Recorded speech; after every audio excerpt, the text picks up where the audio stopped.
Hello বন্ধুরা, প্রেমের রাজমহল চ্যানেলের তরফ থেকে আমি প্রিয়াঙ্কা। আমাদের ভিডিওগুলোর নোটিফিকেশন সবার আগে পেতে হলে নিচে থাকা সাবস্ক্রাইব বাটনটি ক্লিক করে পাশে থাকুন আর বেল আইকনটি প্রেস করে নিন।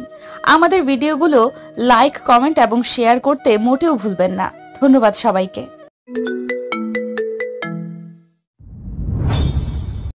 আসসালামু আলাইকুম আমার প্রিয় পাঠক পাঠিকারা। এই গল্পের প্রথম সিজন আপলোড করা হয়েছিল। এখন আমি পরের অংশ সহ পুরোটা একসাথে দিলাম। আমি টাইম মেনশন করে দিয়েছি। যারা অলরেডি শুনে ফেলেছো তারা একটু কাট করে শুনে নিও, আর যারা এখনো শোনো নাই তারা পুরোটাই শুনে নিও। তো চলো গল্পটা শুরু করা যাক। বাবা মায়ের ইচ্ছে পূরণ করতে আর সমাজের কাছে নিজেকে প্রেজেন্ট করতে ঈশান আজকে একজন আর্মি অফিসার। আজকে স্বয়ং প্রধানমন্ত্রীও ওদের রাষ্ট্রীয়ভাবে সম্মান দিতে চলেছে। আর এর প্রধান কারণ হচ্ছে কিছুদিন আগে ঈশান আর ওর টিম দেশের একটা বড় গ্যাংকে ধরেছে, যাদের উদ্দেশ্য ছিল বাংলাদেশের ক্ষতি করা। পুলিশ যখন শত চেষ্টা করেও গ্যাংটাকে বাগে আনতে পারছিল না, তখন ওরা আর্মি হাই কমান্ডোকে বিষয়টা জানালে উনি স্পেশাল ট্রেনিং প্রাপ্ত আর্মি অফিসার ঈশান আর টিমের সদস্যগুলোকে এই দায়িত্বটা দেয়। তো ওরা মাত্র 5টা দিনের মধ্যে গ্যাংয়ের লিডার এবং দলবল শুদ্ধ ধরে সবার সামনে আনে। তখন মুখ্যমন্ত্রী খুশি হয়ে একটা প্রেস কনফারেন্স ঘোষণা করে দেন যে অফিসারগুলো গ্যাংটাকে সবার সামনে এনেছে তাদেরকে উনি রাষ্ট্রীয়ভাবে সম্মান দেবেন। তার জন্যই আজকে ঈশান আর ওর বন্ধু বান্ধবগুলো এসে প্রধানমন্ত্রী আসার অপেক্ষা করছে। বেশ কিছুক্ষণ ধরে ওরা দাঁড়িয়ে থাকার পর যখন প্রধানমন্ত্রী আসছিল না, তখন ওরা নিজেদের মধ্যে কথা বলছিল। ঈশান ওর ফ্রেন্ড আলামিন আর মেহেদির সাথে বেশ জমিয়ে গল্প করছিল, কিন্তু যখনই কমান্ডো ওদের সামনে আসছিল ওরা চুপচাপ হয়ে যাচ্ছিল, কারণ আর্মিতে কিছু নিয়মকানুন বলে কথা আছে। তো ওদের কথা বলার এক পর্যায়ে মেহেদি বলে, বন্ধু, আমরা দুজন তো রিলেশন করি, কিন্তু তুই রিলেশন করিস না কেন বলতো? হ্যাঁ, সেটাই তোকে কতবার কতগুলো মেয়ে দেখালাম, তোর তো কাউকে পছন্দই হয় না, কেন বলতো? দেখ, তোরা যে কাউকে ধরে এনে প্রেম করতে বললেই তো প্রেম করা যায় না, তাই না? আর তাছাড়া তোরা যে মেয়েগুলোকে দেখেছিস তাদের কাউকে আমার ভালো লাগেনি। তাহলে তুই কি কখনো প্রেম করবি না? করব না কেন? অবশ্যই করব, কিন্তু যেদিন মনের মতো কোনো মেয়েকে পাবো সেদিন। আর যদি সম্পর্ক গভীর হয় তখন অবশ্যই তাকে বিয়ে করব। এটা লাইফের ব্যাপারে, কারোর সাথে রিলেশনে যাওয়া যায় না, তাই না? হ্যাঁ, তা ঠিক আছে, কিন্তু তোর কি ধরনের মেয়ে পছন্দ বলতো? বারবার তোকে এই প্রশ্ন করেও তো আমরা কোনো উত্তর পাইনি। মেয়ে হবে এরকম, যাকে দেখলেই একটা প্রেম প্রেম ভাব চলে আসবে ভেতরে। হরিণের মতো দুটো চোখ থাকবে, গোলাপি ঠোঁট, গোল গাল চেহারা, চোখ দুটোতে মায়া ভরা থাকবে, যার দিকে তাকালেই হারিয়ে যাওয়া যাবে। কোমর অবধি চুল থাকবে, যেটাতে মুখ ডুবিয়ে দিয়ে আমি সারাটা দিন ওর চুলের ঘ্রাণ নিতে পারবো। মায়ের আলা ভাই, এটা কি মেয়ে নাকি অন্য কিছু? এরকম মেয়ে আছে বলেই তো মনে হচ্ছে না, তোর জন্য একটা অর্ডার দিয়ে তৈরি করতে হবে। কথাটা বলেই আলামিন আর মেহেদি হাসতে শুরু করলো। তখন আমি একটা রাগী মুড নিয়ে বললাম, খুব হাসি পাচ্ছে তাই না? আমি আমার মনের কথাটা বললাম, কিন্তু তোরা সেটাকে এভাবে উড়িয়ে দিলি। জানলে কখনো বলতাম না। আরে ভাই, রাগ করছিস কেন? তুই যে বর্ণনা দিলি এতে এরকম মেয়ে পাওয়া খুব কষ্ট হবে, তাই একটু হাসি পেলো। আর যেভাবে বললি তাতে একটা খাতা কলম নিয়ে বসলে অনেক সুন্দর একটা কবিতা হয়ে যেত। এজন্যই কবিরা বোধহয় এমন গ্যাস খাওয়া কবিতা লেখে, তাই না? দেখ, ইনসাল্ট করার একটা লিমিট আছে।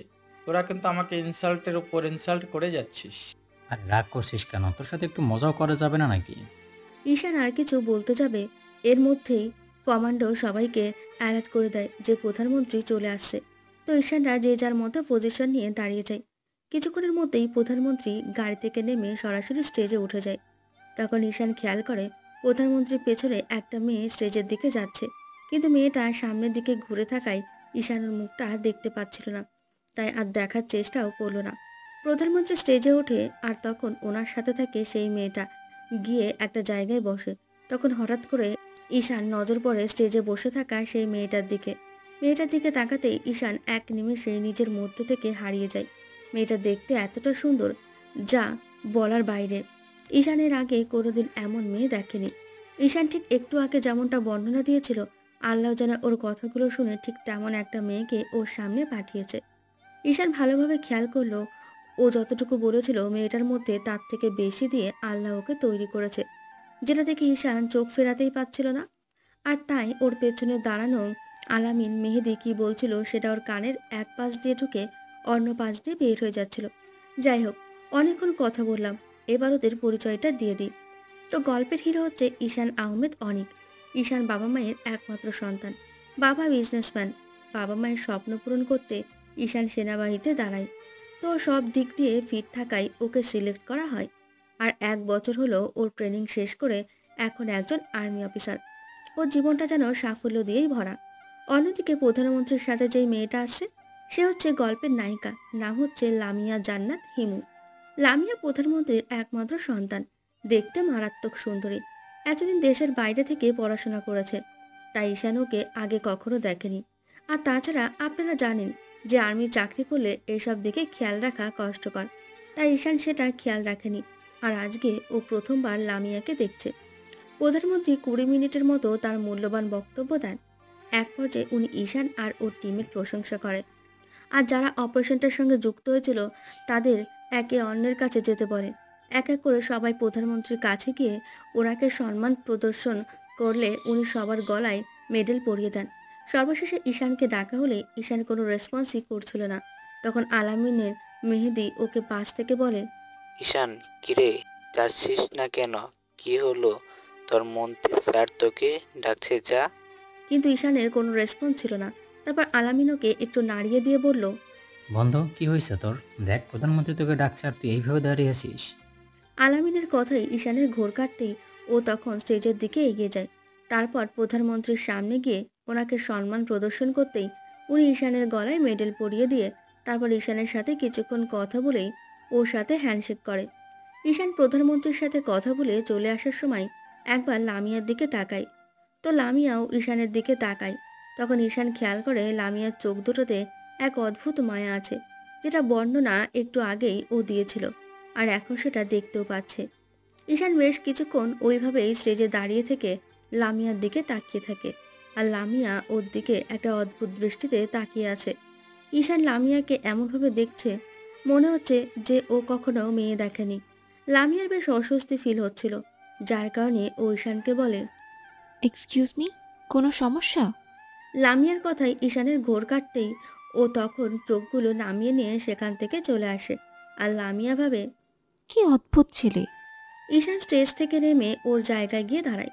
প্রধানমন্ত্রী আরও কিছুক্ষণ বক্তব্য দিয়ে তারপর শেষ পর্যায়ে ঘোষণা দেয়, যারা অপারেশনটার সঙ্গে যুক্ত ছিল তাদের সবাইকে 1 মাসের ছুটি দেওয়া হচ্ছে।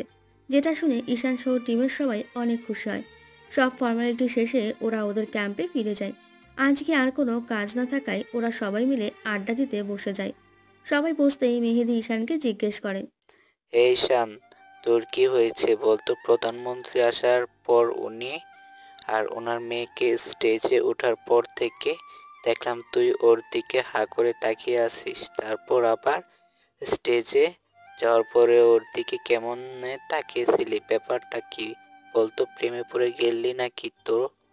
মেয়েদের কথা ঈশান কি বলবে বুঝে উঠতে পারছে না। তখন আলামিন ওকে একটু খোঁচা মেরে বলল, আরে হ্যাঁ হ্যাঁ, তাই হবে। তাছাড়া আমাদের ঈশান ওইভাবে কোনো মেয়ের দিকে তাকিয়ে থাকার ছেলে নাকি? আসলে মানে? ঈশান প্রথম দেখাতেই লামিয়ার প্রেমে পড়ে গেছে। আর মেয়েটার মাঝে যেন কেমন অদ্ভুত এক মায়া আছে। আর সবচেয়ে বড় কথা, ঈশানের করা বর্ণনা অনুযায়ী যেন মেয়েটা তৈরি। তাই ঈশান প্রথম দেখাতেই ওর প্রেমে পড়ে গেছে। তাই ঈশান আমতা আমতা করে বলছিল কথাগুলো। আসলে কি, আসলে তুমি আমাদের প্রধানমন্ত্রীর মেয়ের প্রেমে পড়ে গেছো, তাই তো? ঈশান লামিয়াকে দেখার পর থেকে যেন আর নিজের মধ্যে নেই। তাই বলার মতো কোনো কথা ওর মুখ দিয়ে বের হচ্ছে না। তাই ওদের সামাল দিতে বলল, আরে না, তেমন কিছু না। আসলে মেয়েটা দেখতে অনেক সুন্দর। আর তাছাড়া তোদের যেমন বর্ণনা দিয়েছিলাম ঠিক তেমনই দেখতে মেয়েটা। সেটা তোরা কি খেয়াল করেছিস? না রে বন্ধু, গার্লফ্রেন্ড অন্য মেয়েদের দিকে তাকাতে বারণ করছে, তাই তেমনভাবে দেখে উঠতে পারিনি। সমস্যা নেই, তুই দেখ, তোর ভালো লাগলে আমরা তোকে হেল্প করব। কিরে, পছন্দ হয়? একটু একটু। আমার তো মনে হয় পুরোটা। আচ্ছা, যাই হোক, ওটা ব্যাপার না। শোন, আমি যতদূর শুনলাম মন্ত্রীর মেয়ে নাকি গতকাল আমেরিকা থেকে দেশে ফিরেছে। এখন থেকে ও বাংলাদেশেই থাকবে। ও হচ্ছে আমাদের দেশের ভবিষ্যৎ প্রধানমন্ত্রী। আর বাইরে থাকায় আমরা ওকে আগে কখনো দেখিনি। মন্ত্রীর বাসা তো তোদের শহরেই। তাছাড়া 1 মাসের ছুটি আছে, তাই তোর ওকে ভালোভাবে চিনতে জানতে আর ওকে ইমপ্রেস করতে তোর খুব সহজ হবে। ঈশান বন্ধুদের সাথে আরো কিছুক্ষণ আড্ডা দেয়। রাতে খাওয়া দাওয়া শেষ করে ক্যাম্পে শুয়েছে, কিন্তু কেন জানি না ঈশানের লামিয়ার মায়াবী মুখটা চোখের সামনে বারবার ভাসছিল। ঈশানের মধ্যে কেমন যেন অদ্ভুত একটা ফিলিংস হচ্ছিল, যেটা আগে কখনো হয়নি। ঈশান মনে মনে ভাবছিল এটাই হয়তো ভালোবাসার প্রথম ফিলিংস, যেটা ওর লামিয়াকে দেখার পর হয়েছে। অনেক প্রচেষ্টার পর ঈশান রাতে ঘুমোতে পারে। পরদিন সকালে উঠে তারপর বাসার উদ্দেশ্যে রওনা দেয়। দীর্ঘ 2 ঘন্টা জার্নি করার পর বাসায় এসে পৌঁছায়। কলিং বেল দিতেই আম্মু দরজা খুলে দিলেই ঈশান আম্মুকে সালাম করতেই আম্মু ওকে উঠিয়ে তারপর জড়িয়ে ধরে। ঈশান তখন আম্মুকে জিজ্ঞেস করে, আম্মু কেমন আছো?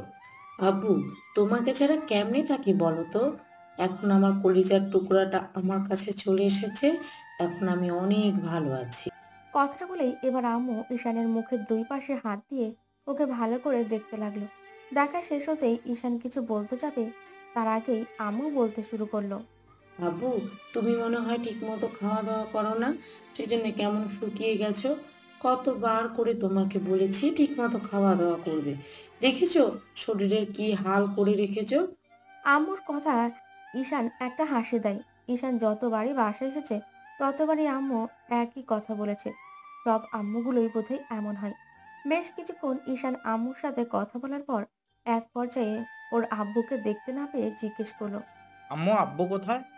আব্বু, তোমার আব্বু তো সব সময় অফিসের কাজে ব্যস্ত থাকে, তাই বাসায় থাকার মতো সময় কি তার আছে? আচ্ছা ঠিক আছে, তুমি আব্বুকে ফোন দাও আর বলো আমি বাসায় এসেছি। দেখো আব্বু এখনই বাসায় চলে আসবে। আম্মুর সাথে কথা বলা শেষ করে ঈশান নিজের রুমে চলে যায়। রুমে গিয়ে চারদিকটা খুব ভালো করে দেখে। সবকিছু সেই আগের মতোই আছে। প্রতিবারের মতো আম্মুর অনুপস্থিতিতে রুমটা গুছিয়ে, ঈশান বাসায় না থাকলে ওর আম্মু এইভাবে ওর সবকিছু গুছিয়ে রাখে। একটু রেস্ট নিয়ে তারপর ফ্রেশ হয়ে ঈশান ডাইনিং রুমে যায় ওর আম্মুর সাথে কথা বলতে শুরু করে। এর মাঝেই কলিং বেল বাজে। আম্মু উঠে যেতে গেলেই ঈশান আম্মুকে বসিয়ে দিয়ে তারপর নিজে উঠে গিয়ে দরজাটা খুলে দেয়। দরজা খোলার সাথে সাথেই আব্বু ঈশানকে দেখে কিছু বলার আগেই ওকে জড়িয়ে ধরে। তখন ঈশানও আব্বুকে জড়িয়ে ধরে বলে, কেমন আছো আব্বু? আমার বাবাটা বাড়ি আসছে, আমি কি ভালো না থেকে পারি? আমি আব্বুর সাথে কথা বলতে বলতে ডাইনিং রুমে এসে বসি, তখন আম্মু বলে, তুমি যাও, ফ্রেশ হয়ে আসো। আমার ছেলেটা এখনো তোমার জন্য না খেয়ে বসে আছে। কি বলো তুমি? আমার বাবাটা সেই কখন আসছে, আর তুমি ওকে না খাইয়ে রাখছো? তুমি জানো না তোমার ছেলে তোমাকে ছাড়া কখনো খায় না? তোমরা খাবার টেবিলে যাও, আমি এক্ষুনি আসছি। আব্বু কথাগুলো বলে রুমে চলে গেল। ঈশান আম্মুর সাথে কথা বলতে বলতে খাবার টেবিলে এসে বসে। একটু পর আব্বু আসতেই ঈশান খাওয়া দাওয়া করে। তারপর আব্বু আম্মুর সাথে বেশ কিছুক্ষণ আড্ডা দিয়ে দুপুরের পর নিজের রুমে চলে আসলো। তারপর বিছানায় গা এলিয়ে দিতেই আবারও সেই লামিয়ার কথাগুলো ওর মনে পড়তে লাগলো। ঈশান এখন একটা ব্যাপারে কনফার্ম হয়ে গেছে। কালকের পর থেকে, আর সেটা হলো লামিয়াকে ও একটু একটু করে নিজের মনে জায়গা দিয়ে দিচ্ছে। আর এই প্রথম কোনো মেয়ে ওর বুকের বাম পাশটায় জায়গা করে নিয়েছে। এটাই হয়তো ভালোবাসার ফিলিংস। সেটা ঈশান কালকেই বুঝে গিয়েছিল।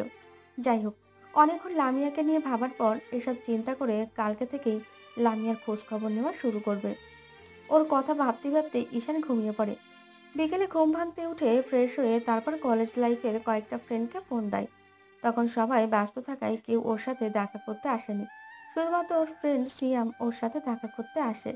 সিয়াম ঈশানের বেস্ট ফ্রেন্ড ছিল, সেই জন্য ও আসছে শুনে সিয়াম সব কাজকর্ম ফেলে ঈশানের সাথে দেখা করার জন্য ছুটে আসে। ঈশান ওদের আড্ডা দেওয়ার জায়গায় গিয়ে সিয়ামের জন্য অপেক্ষা করতে থাকে। যেখানে ওর আড্ডা দিত ঠিক সেই ব্রিজের উপর দিয়ে গিয়ে বসে আছে। একটু পর সিয়াম আসে। সিয়াম আসতেই ঈশান দাঁড়িয়ে। তখন সিয়াম দূর থেকে ঈশানকে দেখে দৌড়ে এসে ওকে জড়িয়ে ধরে। ঈশান কিছু বলতে যাবে তার আগেই সিয়াম বলতে শুরু করে, কলিজা কেমন আছিস? ভালো, তুই কেমন আছিস? আমার কলিজাকে দেখার পর আমি কি খারাপ থাকতে পারি বল?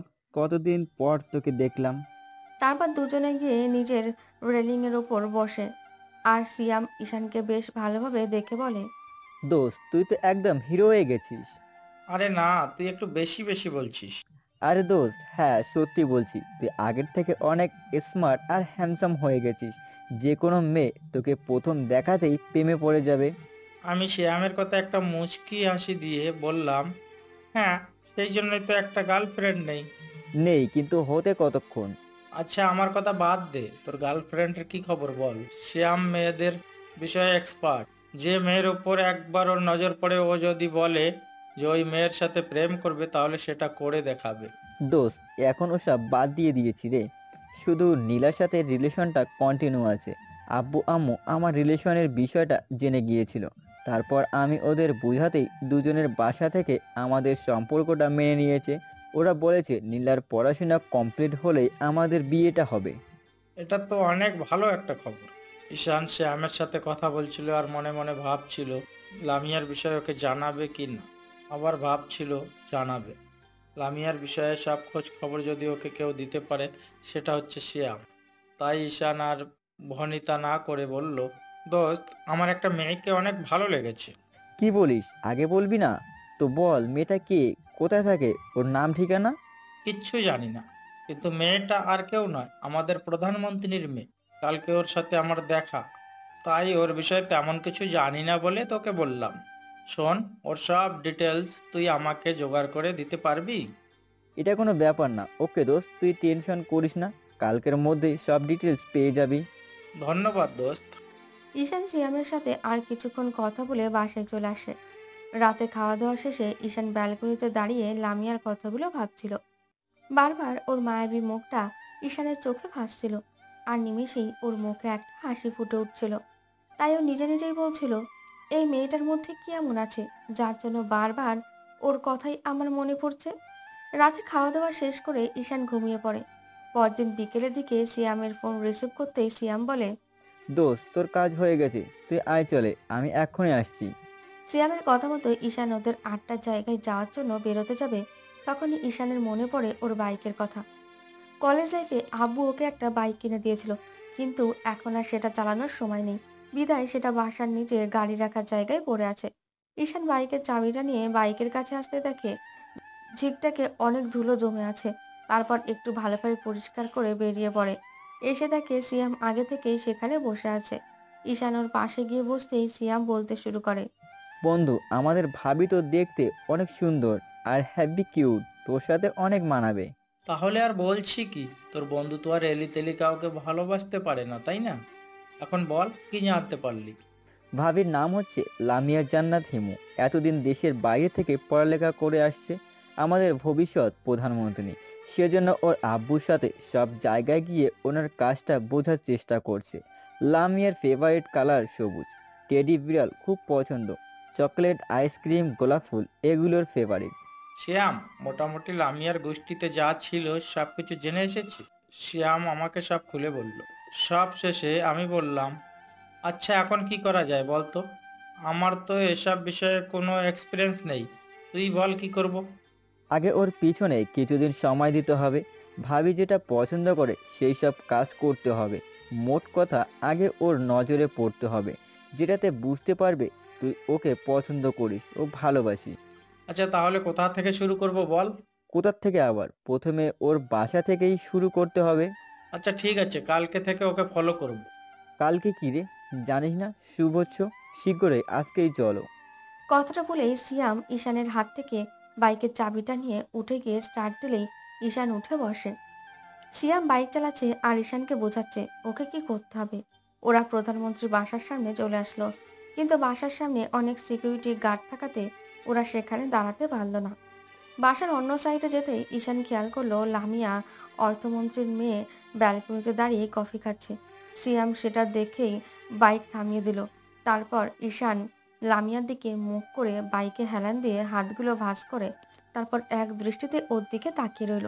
কিন্তু লামিয়া ওর দিকে তাকাচ্ছিল না। বেশ কিছুক্ষণ ওইভাবে লামিয়ার দিকে তাকিয়ে থাকার পর একটা সময় লামিয়া খেয়াল করে কেউ ওর দিকে তাকিয়ে আছে। সেটা আর কেউ নয়, সেই ছেলেটা, যে ছেলেটা স্টেজে ওর দিকে এক দৃষ্টিতে তাকিয়েছিল। লামিয়া বিষয়টি স্বাভাবিকভাবে নিলেও বেশ কিছুক্ষণ যাবৎ ঈশান ওইভাবে দাঁড়িয়ে থাকার কারণে লামিয়া বুঝতে পারে যে এর মধ্যে কোনো রহস্য আছে। তাই ও আর ব্যালকনিতে না দাঁড়িয়ে ভেতরে চলে গেল। এর মাঝে সিয়াম বলল, দেখা হলো। ব্যথা দিয়ে চলে গেল? এভাবে কি প্রেম করা যায় নাকি? আমি ওর দিকে তাকিয়ে আছি, ও একবারও আমার দিকে দেখলো না। হবে হবে, টেনশন নিস না। প্রথম প্রথম তো, তাই একটু ভাব বেড়ে যাবে। তোকে ভাও দিবে না, কিন্তু তুই ওর পেছনে বারবার ঘুরবে। যখন ওকে ইমপ্রেস করার চেষ্টা করবি, তখন ও তোকে নিয়ে ভাবতে শুরু করবে। তখনই তো ওর ভেতর প্রেমটা সৃষ্টি হবে। আর শোন, এত তাড়াহুড়ো করলে কিছুই হবে না। দেখ, আমি এসব আগে কখনো করিনি, তাই কিছুই জানি না। টেনশন নিচ্ছিস কেন? হাম হে না। সেদিনের মতো ওরা সেখান থেকে বাসায় চলে যায়। পরদিনও ঠিক একইভাবে একই টাইমে ঈশান সিয়ামের সাথে লামিয়ার বাসার সামনে যায়। কিন্তু লামিয়া যখনই খেয়াল করে ঈশান ওকে দেখছে, তখনও কয়েকবার ঈশানের দিকে তাকিয়ে তারপর আবার ভেতরে চলে যায়। ঈশানও কিছুক্ষণ দাঁড়িয়ে থেকে বাসায় চলে আসে আর ভাবতে থাকে কিভাবে ওকে ইমপ্রেস করবে। আর ও তো যে সে মেয়ে নয়, স্বয়ং প্রধানমন্ত্রীর মেয়ে। ঈশান অনেক ভেবেচিন্তেও কোনো কুল কিনারা পায় না। পরদিন বাসার সামনে গিয়ে দেখে আজকে লামিয়ার ব্যালকনিতে নেই। বেশ কিছুক্ষণ ঘোরাঘুরি করে বাসায় চলে আসতে যাবে, তখনই ওর চোখে পড়ে বাসার দারোয়ানকে। ঈশান ভাবে দারোয়ানের কাছে একবার জিজ্ঞেস করবে লামিয়ার বিষয়ে, কিন্তু সরাসরি লামিয়ার কথা জিজ্ঞেস করলে নাও বলতে পারে। তাই ও এগিয়ে গিয়ে দারোয়ানকে জিজ্ঞেস করে, মামা শোনো, তোমাদের মন্ত্রী সাহেব কোথায় গেছে বলো তো? যেখানে যাক, আপনাকে বলতে যাব কেন? কে আপনি? কি আপনার পরিচয় বলুন তো? আর মন্ত্রী সাহেবের কথা জানতে চাচ্ছেন কেন? উত্তেরি, এ তো দেখি পুলিশের মতো একদম জেরা করতে শুরু করে। ঈশান এবার বুঝতে পারলো একে সোজা কথায় কাজ হবে না। তাই পকেট থেকে ওয়ালেটটা বের করে সেখান থেকে 1,000 টাকার একটা নোট বের করে দারোয়ানের সামনে কয়েকবার ঘোরাতে দারোয়ান বলতে লাগলো, স্যার আর ম্যাডাম একটা মিটিং অ্যাটেন্ড করতে গেছে শহরের বাইরে। ফিরবে কখন? ফেরিতে রাত হবে। ঈশান দারোয়ানকে টাকাটা দিয়ে তারপর চলে আসে। এভাবেই 3-4টে দিন কেটে যায়। কিন্তু ঈশান লামিয়াকে তেমনভাবে দেখতে পাচ্ছিল না, কারণ লামিয়ার আব্বু অর্থাৎ প্রধানমন্ত্রীর সাথে ব্যস্ততার কারণে বাইরে যাচ্ছিল আর বাসায় ফিরছিল রাতে। তাই ওর সাথে তেমনভাবে দেখাই হচ্ছিল না। আর তাই ঈশানও ওর কাছাকাছি যেতে পারছিল না। গত 3 দিন যাবৎ ঈশান বারবার লামিয়ার বাসার সামনে এসেও ওকে দেখতে পাচ্ছিল না। তাই প্রতিদিনের মতো আজকেও এসে ফিরে যেতে হয়। ঈশান ব্যালকনিতে দাঁড়িয়ে ভাবতে থাকে। লামিয়ার সাথে কিভাবে দেখা করব? ওর আব্বুর মতো ও অনেক ব্যস্ত, দিনে তো ওকে পাওয়াই যায় না। কি করব? তাহলে কি রাতে ওর সাথে দেখা করব? না না, এভাবে রাতে দেখা করলে লামিয়া অনেক রিয়্যাক্ট করবে। আগে ওকে ইমপ্রেস করতে হবে। ঈশান অনেক ভেবেচিন্তে সিদ্ধান্ত নেয় লামিয়াকে প্রথমে কিছু গিফট পাঠাবে, যেটাতে বুঝতে পারবে কেউ ওকে ফলো করছে কিংবা পছন্দ করে। পরদিন লামিয়ার পছন্দের কিছু চকলেট সুন্দর করে একটা গিফট বক্সের মধ্যে রেখে আর ভেতরে একটা চিঠি দিয়ে তারপর ওর বাসার সামনে চলে যায়। দারোয়ানকে ঈশান বক্সটা লামিয়াকে দিতে বলে দারোয়ান প্রথমে বারণ করলে পরে দারোয়ানের পকেটে কিছু পড়তেই সে রাজি হয়ে যায়। ঈশান চলে আসার পর দারোয়ান সেটা লামিয়ার আম্মুর কাছে রেখে আসে আর লামিয়ার আম্মু বক্সটা ওর রুমে রেখে আসে। রাতে লামিয়া বাসায় এসে নিজের রুমে যেতেই খেয়াল করে ওর বিছানার উপর কিছু একটা রাখা। লামিয়া বক্সটার কাছে এগিয়ে গিয়ে দেখে একটা গিফট বক্স। তো সেটা খুলতে গিয়েও না খুলে তারপর ফ্রেশ হওয়ার জন্য ওয়াশরুমে চলে যায়। শাওয়ারটা ছেড়ে দিয়ে ভাবতে থাকে, এখানে তো আমাকে তেমন কেউই চেনে না, তাহলে গিফট বক্সটা পাঠালো কে?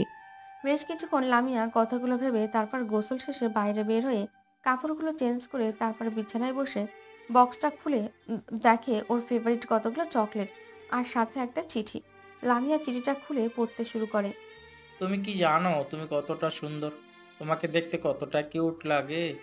তোমাকে যেদিন প্রথম দেখেছি সেদিনেই তুমি আমার বুকের বাঁ পাশটায় জায়গা করে নিয়েছো। তোমাকে ভালোবাসি কি না জানি না, কিন্তু তোমাকে দেখলে যে ফিলিংসটা আমার ভেতরে হয় সেটা আগে কখনো হতো না।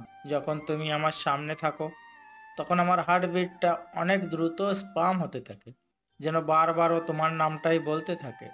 খুব শীঘ্রই আমাদের দেখা হবে। চিঠিতে এতটুকু কথাই লেখা ছিল, তাই লামিয়া এর আগামাথা কিছুই বুঝতে পারল না। রাতে খাওয়া দাওয়া শেষ করে এসে লামিয়া বিছানায় শুয়ে ভাবছিল। চিঠিটা কে দিতে পারে? ওই ছেলেটা, যে ছেলেটা দুদিন বাসার সামনে এসে দাঁড়িয়েছিল আর আমাকে দেখছিল। না না, ঠিক ওই যে হবে তা তো নয়। কত ছেলে তো দেশে আসার পর আমার পেছনে ঘুরেছে, তাদের মধ্যে কেউ হবে হয়তো। লামিয়া এইভাবে উল্টোপাল্টা ভাবছিল বিষয়টা নিয়ে, কিন্তু ভেবে কিছু না পেয়ে অবশেষে ঘুমিয়ে পড়ে। ঈশান পরপর 3-4টে দিন ওইভাবে লামিয়াকে কিছু না কিছু গিফট পাঠায়, কিন্তু গিফটগুলো লামিয়া রেখে দেয় আর প্রতিবারের মতো গিফটের সাথে একটা করে চিঠি থাকে। আজকে চিঠিটা এমন ছিল। লামিয়া, নীল কালারটা আমার খুব পছন্দের। তুমি কি কালকে নীল একটা শাড়ি পরতে পারবে? প্লিজ পরো, আমি দেখতে চাই আমার রাজকুমারীকে নীল শাড়িতে কেমন লাগে। অদ্ভুত, কে লোকটা? কাউকেই তো তেমন চোখে পড়ছে না। আর আম্মু তো বলল গিফটগুলো নাকি দারোয়ান আমাকে দেওয়ার জন্য দিয়ে যায়। তাহলে হয়তো দারোয়ানের আঙ্কেলের কাছ থেকেই কিছু জানতে পারবো। কথাগুলো ভেবে লামিয়া বাসার বাইরে আসে। দারোয়ানের কাছে আসতেই দারোয়ান এসে তখন তারা উঠে দাঁড়িয়ে লামিয়াকে সালাম দেয়। আসসালামু আলাইকুম ম্যাডাম। আসসালামু আলাইকুম। আচ্ছা আঙ্কেল, আমাকে রোজই গিফটগুলো কে দেয় বলো তো? ম্যাডাম, গিফটগুলো একটা ছেলে এসে দিয়ে যায়। তোমাকে কেউ কিছু দিলে তুমি সেটা নিবে কেন বলো তো? আর আমি তো তোমাকে প্রথম দিনই বারণ করেছিলাম এগুলো নিতে, তাহলে নাও কেন? ম্যাডাম, ছেলেটা বলল ও নাকি তোমার ফ্রেন্ড। আসলে ঈশান দারোয়ানকে বলেছিল ও লামিয়ার ফ্রেন্ড, তাই দারোয়ান ওকে একই কথা বলল। না, ও আমার ফ্রেন্ড না। শোনো, তোমাকে এরপর যদি ও কিছু দেয় তুমি কিন্তু নেবে না, তাহলে কিন্তু আমি খুব রাগ করব। আর ওকে বলবে আমি ওকে আমার সাথে দেখা করতে বলেছি, কেমন? আচ্ছা ম্যাডাম। লামিয়া কথাগুলো বলে রুমে চলে যায়।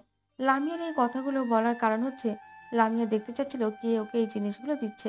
তাছাড়া প্রথম দিন থেকেই লামিয়া বিষয়টা খেয়াল করেছিল যে জিনিসগুলো ওর ফেভারিট, সেই জিনিসগুলো ছেলেটা ওকে দিচ্ছে।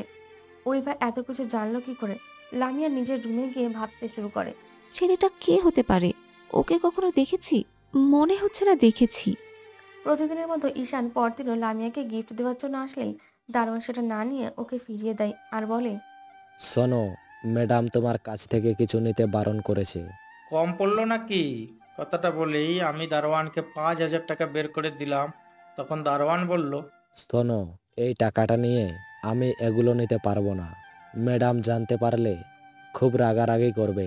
তোমাকে ম্যাডাম দেখা করতে বলেছে, আর তুমি এগুলো আমার কাছে দিতে আসবে না। ম্যাডাম জানতে পারলে আমার চাকরিটাই থাকবে না। ঈশান বাসায় চলে আসে আর ভাবতে থাকে সত্যি কি লামিয়া ওকে দেখা করতে বলেছে? যদি দেখা করে তাহলে কি রিয়াক্ট করবে? আর কোথায় বা ওর সাথে দেখা করবে? ও তো তেমন বাসা থেকে বের হয় না। যখন বের হয় ওর আব্বুর সাথে কোনো না কোনো কাজের জন্য বের হয়। ঈশান অনেক ভেবেচিন্তে ডিসিশন নেয় রাতে লামিয়ার সাথে দেখা করতে যাবে। সেদিন রাতে ঈশান বাসা থেকে বের হয়। তারপর মার্কেট থেকে লামিয়ার পছন্দের কিছু কালো গোলাপ নিয়ে তারপর বাসার সামনে চলে যায়। রাত 12টার দিকে বাসার পেছন দিক দিয়ে দেওয়াল টপকে ঈশান পাইপে লামিয়ার রুমের ব্যালকনি দিয়ে ওর রুমে প্রবেশ করে। গিয়ে দেখে লামিয়া ঘুমিয়ে পড়েছে। হায় রে, এত তাড়াতাড়ি ঘুমিয়ে পড়েছে! নিজেই তো দেখা করতে আসতে বলল, আর এখন নিজেই ঘুমাচ্ছে। ঈশান গিয়ে ফ্লোরে বসে তারপর লামিয়ার বিছানার সাথে থুতনিটা রেখে ওর মুখের দিকে এক দৃষ্টিতে তাকিয়ে থাকে। কি অদ্ভুত মায়া ওর চেহারাতে আছে, যেটা দেখে ঈশান বারবার নিজেকে হারিয়ে ফেলতে পারে। আজকে ঈশান প্রথম লামিয়াকে এত কাছ থেকে দেখছে। লামিয়ার বালিশের ওপর হাত পা ছুঁড়ে দিয়ে ঘুমোচ্ছিল, যেটাতে দেখতে ওকে একদম বাচ্চাদের মতো লাগছিল। তাই ঈশান ওর নাকটা টেনে দিয়ে বলে, এই দুষ্ট মেয়ে, কবে আমার হবে বলো তো? আর কবেই বা আমাকে জড়িয়ে ধরে বলবে, ঈশান আমি তোমাকে ভালোবাসি? তুমি কি জানো তোমাকে এইভাবে দেখতে কতটা কিউট লাগছে? আমি তো নিজের উপর থেকে বারবার কন্ট্রোল হারিয়ে ফেলছি। ইচ্ছা করছে তোমাকে একটু আদর করে দিই। ঈশান বেশ কিছুক্ষণ ধরে লামিয়ার দিকে এক দৃষ্টিতে তাকিয়ে রইল আর ওর সাথে কথা বলতে লাগলো। কিন্তু লামিয়া ঘুমোচ্ছিল বলে কোনো রেসপন্স করছিল না। আর জেগে থাকলে হয়তো ঈশানকে সেই সুযোগটাই দিত না। যাই হোক, দীর্ঘ 1 ঘন্টা ঈশান লামিয়ার পাশে বসে থেকে ওর সাথে কথা বলল। লামিয়া তখন একটু নড়েচড়ে উঠতেই ঈশান লুকিয়ে পড়ল।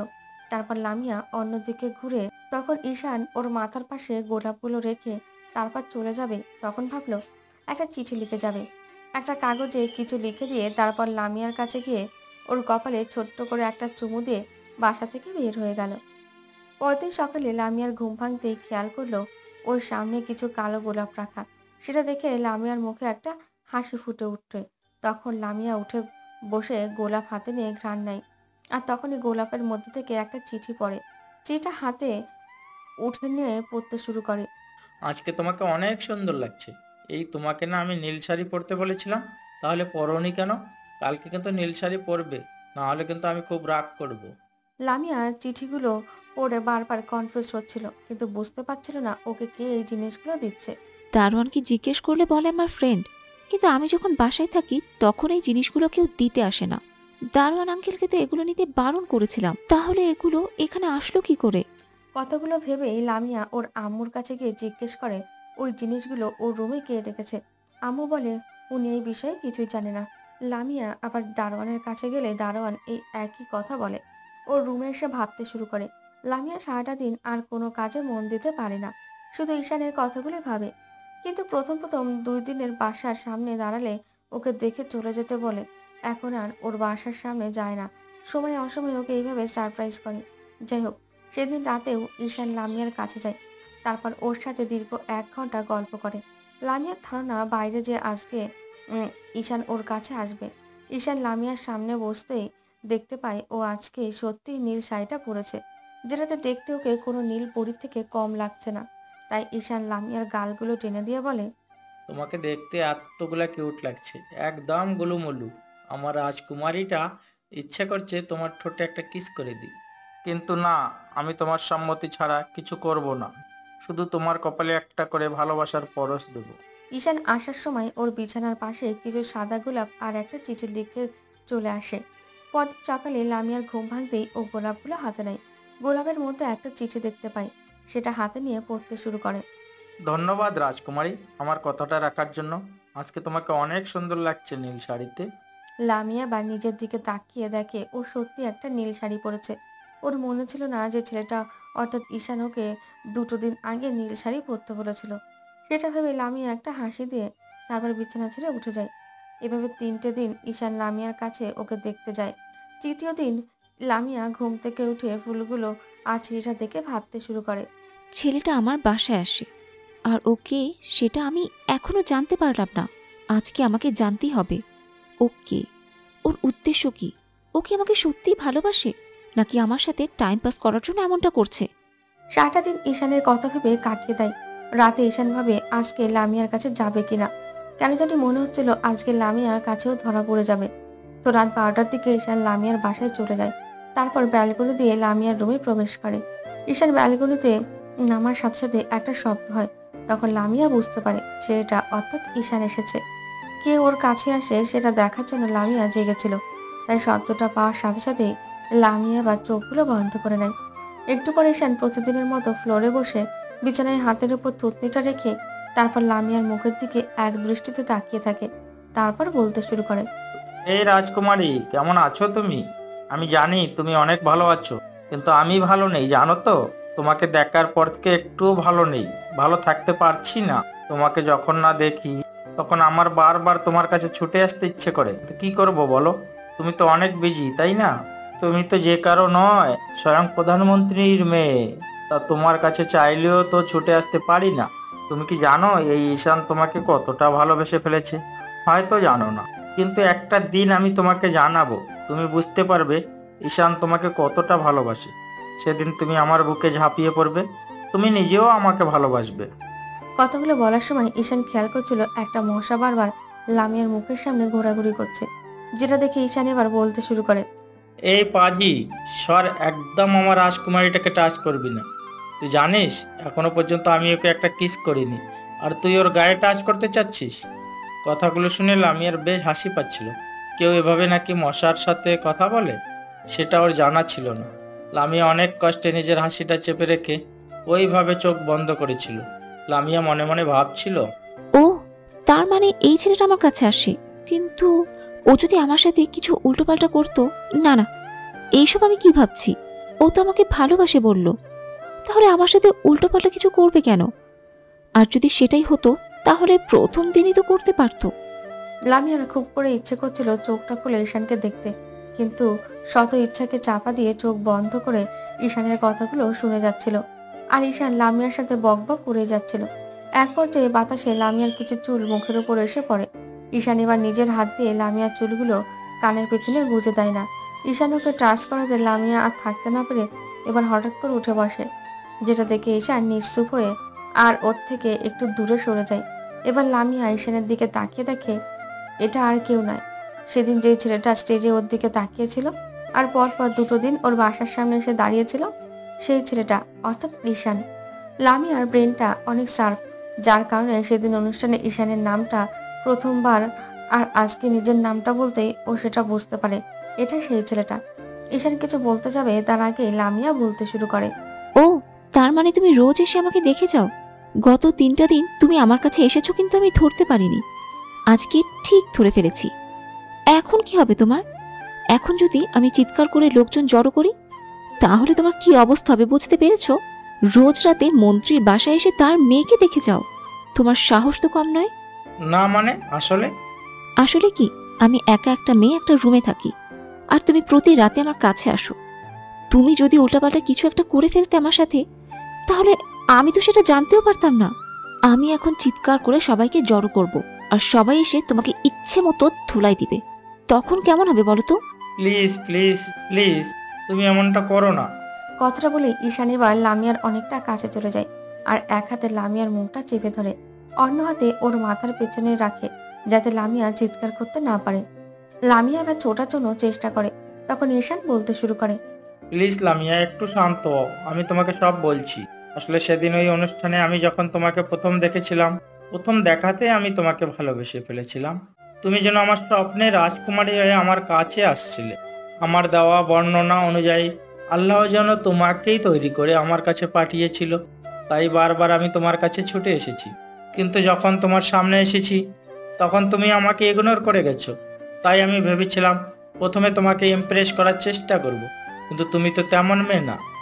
আর তুমি তো আমাকে তোমার সাথে দেখা করতে বললে, তাই আমি গত 3টা দিন তোমার বাসায় এসে তোমার সাথে দেখা করেছি। কিন্তু সেটা তোমার ঘুমানোর পরে। তোমাকে ভালোবাসি বলেই তোমার কাছে আসি। প্লিজ তুমি কাউকে ডেকো না। আর হ্যাঁ, আমি তোমাকে প্রথম দেখাতেই ভালোবেসে ফেলেছি। আই লাভ ইউ লামিয়া, আমি তোমাকে অনেক বেশি ভালোবাসি। ঈশান কথাগুলো একদমই বলে, তারপর লামিয়ার মুখটা ছেড়ে দেয়। তখন লামিয়া বলতে শুরু করে। দূরে যাও আমার থেকে, দূরে যাও, একদম আমার কাছে আসবে না। ওকে ওকে, যাচ্ছি।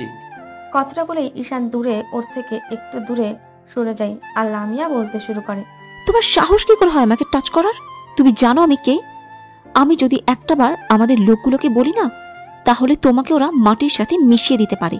আমি জানি তুমি সেটা করবে না, কারণ তুমি নিজেই আমাকে দেখার জন্য তোমার কাছে আসতে বলেছিলে। আর সেটা যদি করতে তাহলে দ্বিতীয় দিনেই করতে, যখন দারোয়ানকে দিয়ে গিফটগুলো পাঠিয়েছিলাম। সেদিনেই তোমার লোকদের দিয়ে আমাকে মার খাওয়াতে পারতেন, কিন্তু সেটা করোনি। তোমার ভিতর একটা আগ্রহ কাজ করেছে আমাকে দেখার জন্য, তাই তুমি আমাকে তোমার সাথে দেখা করতে বলেছো। তুমি চেয়েছো, তাই আমি তোমার কাছে এসেছি। না, আমি চাইনি, আমি দেখতে চেয়েছিলাম তুমি কে। এটা তুমি উল্টাপাল্টা ভাবছো। দেখো, এর আগে আমি কিছু করে ফেলি তার আগেই তুমি এখান থেকে বেরিয়ে যাও আর কখনো আমার কাছে আসবে না, না হলে কিন্তু আমি চিৎকার করব। ওকে ওকে বাবা, যাচ্ছি। এত রাগ করো কেন? আমি কিন্তু আবার আসবো। আমি তো তোমাকে ভালোবাসি, তাই তুমি শত অপমান আর অবহেলা করে আমাকে দূরে সরিয়ে দিলেও আমি তোমার কাছে বারবার আসবো। তোমার মাথায় কি কিছু নেই নাকি? তুমি জানো আমি একজন মন্ত্রীর মেয়ে। তোমার সাথে আমার কিছুতেই যায় না। কোথায় তুমি আর কোথায় আমি? আমার রাজকুমারী আমাকে ভালোবাসলে সবই যায়, ওইটা কোনো বিষয় না। আর তাছাড়া তুমি মন্ত্রীর মেয়ে হলেই বা কি, আমার কাছে তো তুমি আমার রাজকুমারী। আই লাভ ইউ পাগলি। ঈশানের কথায় লামিয়া বেশ রেগে। উফ, তুই যাবি নাকি আমি সিকিউরিটি গার্ডদের ডাকবো? ঈশান খেয়াল করলো রাগে লামিয়ার গাল দুটো ফুলে টমেটোর মতো লাল হয়ে গেছে, যেটাতে ওর সৌন্দর্যটা আরো বেড়ে গিয়েছে। তাই ঈশান আবার বলল। আরে বাবা, যাচ্ছি যাচ্ছি। তুমি কি জানো রাগলে তোমাকে কতটা কিউট লাগে? মনে হয় একটা কিস করে দিই। কথাটা শুনে লামিয়ার চোখ দুটো বেরিয়ে আসার উপক্রম হয়ে যায়। ও আর কিছু বলতে যাবে তার আগে ঈশান ব্যালকনিতে চলে যায়। তখন লামিয়া বলে, ইডিয়েট। কথাটা শুনে একটা মুচকি হাসি দিয়ে আবার রুমে ঢোকে। হঠাৎ করে লামিয়ার সামনে এসে তারপর কিছু বলতে যাবে তার আগে ওর কপালে একটা কিস করে দ্রুত সেখান থেকে বের হয়ে যায়। আর যাওয়ার সময় বলে, এই ইডিয়েটটাকে তোমাকে একদিন ভালোবাসতে হবে। লামিয়া যেন রেগে আগুন হয়ে যাচ্ছিল। ঈশান চলে গেলে লামিয়া বেশ কিছুক্ষণ ওইভাবে বিছানায় বসে থেকে ওর কথা চিন্তা করতে থাকে। ছেলেটা কি আমাকে সত্যি ভালোবাসে নাকি আমার সাথে ফ্লার্ট করছে? এখনকার ছেলে করতেও পারে, ওদের দিয়ে বিশ্বাস নেই। আমাকে খুব সতর্ক থাকতে হবে। আর সিকিউরিটি গার্ডদের বলতে হবে কেউ যেন বাসায় ঢুকতে না পারে। পরদিন ঈশান আড্ডায় বসে লামিয়ার কথাগুলো ভাবছিল। ওকে অন্যমনস্ক হয়ে থাকতে থেকে সিয়াম জিজ্ঞেস করে, কিরে, তোর কি হয়েছে বলতো? না তেমন কিছু না। তোর কিছু হলে আমি সেটা বেশ বুঝতে পারি, এখন কি হয়েছে সেটা বল। আর লামিয়া কতটুকু কাছে এগোলো বলতো? বিষয়টা নিয়ে ঈশানের একটু মুডটা অফ। ঈশান সিয়ামকে গত কয়েকদিনের কথাগুলো সব খুলে বলে। সব শুনেছে সিয়াম। বলতে শুরু করে, বলিস কি, তুই এত দূর এগিয়ে গিয়েছিস? চালিয়ে যাও গুরু, তোমার হবে। এতে মন্ত্রীর মেয়ে কেন, প্রেসিডেন্টের মেয়েও তোমার প্রেমে পড়ে যাবে। শোন, ও খুব রাগী। কালকে ওর সাথে কথা বলে যা বুঝতে পারলাম, এরপর যদি আবার ওর বাসায় যাই তাহলে তো সিকিউরিটি গার্ডদের দিয়ে এমন মার খাওয়াবে, পরের দিন আর যেতে পারবো না। ওইটা করার হলে অনেক আগেই করতো, কিন্তু করেনি তো, তাই না? ও তো বলবে ওর কাছে না যেতে, কিন্তু তাই বলে কি তুই যাওয়া বাদ দিয়ে দিবি? তাহলে ওভাবে তুই ওর সাথে টাইম পাস করতে চেয়েছিলি। তুই যতবার ওর কাছে যাবি ও তোকে নিয়ে ততবার ভাববে। একটা পর্যায়ে ভাবতে ভাবতে তোকে ভালোবেসে ফেলবে। শোন, ভাবনা থেকেই কিন্তু ভালোবাসার সৃষ্টি হয়। তাই আমি বলি কি, তুই রোজ ওর কাছে যাবি। ও যতবার বারণ করবে তুই ততবার ওর কাছে যাবি। ঈশান সিয়ামের কথাগুলো বেশ মনোযোগ দিয়ে ভাবতে শুরু করে আর নিজের মনে মনে বলতে থাকে, শ্যাম তো ঠিকই বলেছে, লামিয়া তো আমাকে যেতে বারণ করবেই। ও একটা ছেলেকে চেনে না, জানে না। সে ওকে হুট করে ভালোবাসি কথাটা বললে লামিয়া তো একটু রিয়েক্ট করবেই। আর অন্যদিকে ঈশান ঠিক করেছে যতদিন আমি লামিয়ার মুখ থেকে ভালোবাসি কথাটা না শুনবো ততদিন ওর কাছে যেতেই থাকবো। এতে লামিয়া রাগ করুক, আমাকে বকা দিক, সেটা ও ভালোবেসে আমাকে করে দিতেই পারে। সেদিন রাতেও লামিয়ার বাসাতে যায়। তারপর রুমে ঢুকে দেখে লামিয়া রুমে নেই। ঈশান ভাবে, কোথায় গেল আমার রাজকুমারী? ঈশান বিছানায় গিয়ে বসে। এর মধ্যে ওয়াশরুম থেকে শাওয়ারের সাথে গুনগুন করে গানের শব্দ ভেসে আসে, যার জন্য বোঝা যাচ্ছিল লামিয়া ওয়াশরুমে আছে। লামিয়া একটু আগে ওর আব্বুর সাথে বাস এসেছে, যার জন্য সবেমাত্র শাওয়ার নিতে গেছে। ঈশান গিয়ে বিছানায় বসে। দীর্ঘ আধ ঘন্টা যাবৎ লামিয়া শাওয়ার নিচ্ছে, বেরোনোর কোনো নামই নেই। তখন ঈশান ভাবে, যা বাবা, এতক্ষণ ধরে কেউ শাওয়ার নেয় নাকি? তাই তো বলি, এত সুন্দর হলে কি করে? এতক্ষণ ধরে সাবান লাগালে তো সুন্দর হবেই। কথাগুলো ভেবে ঈশান নিজে নিজেই হাসছিল।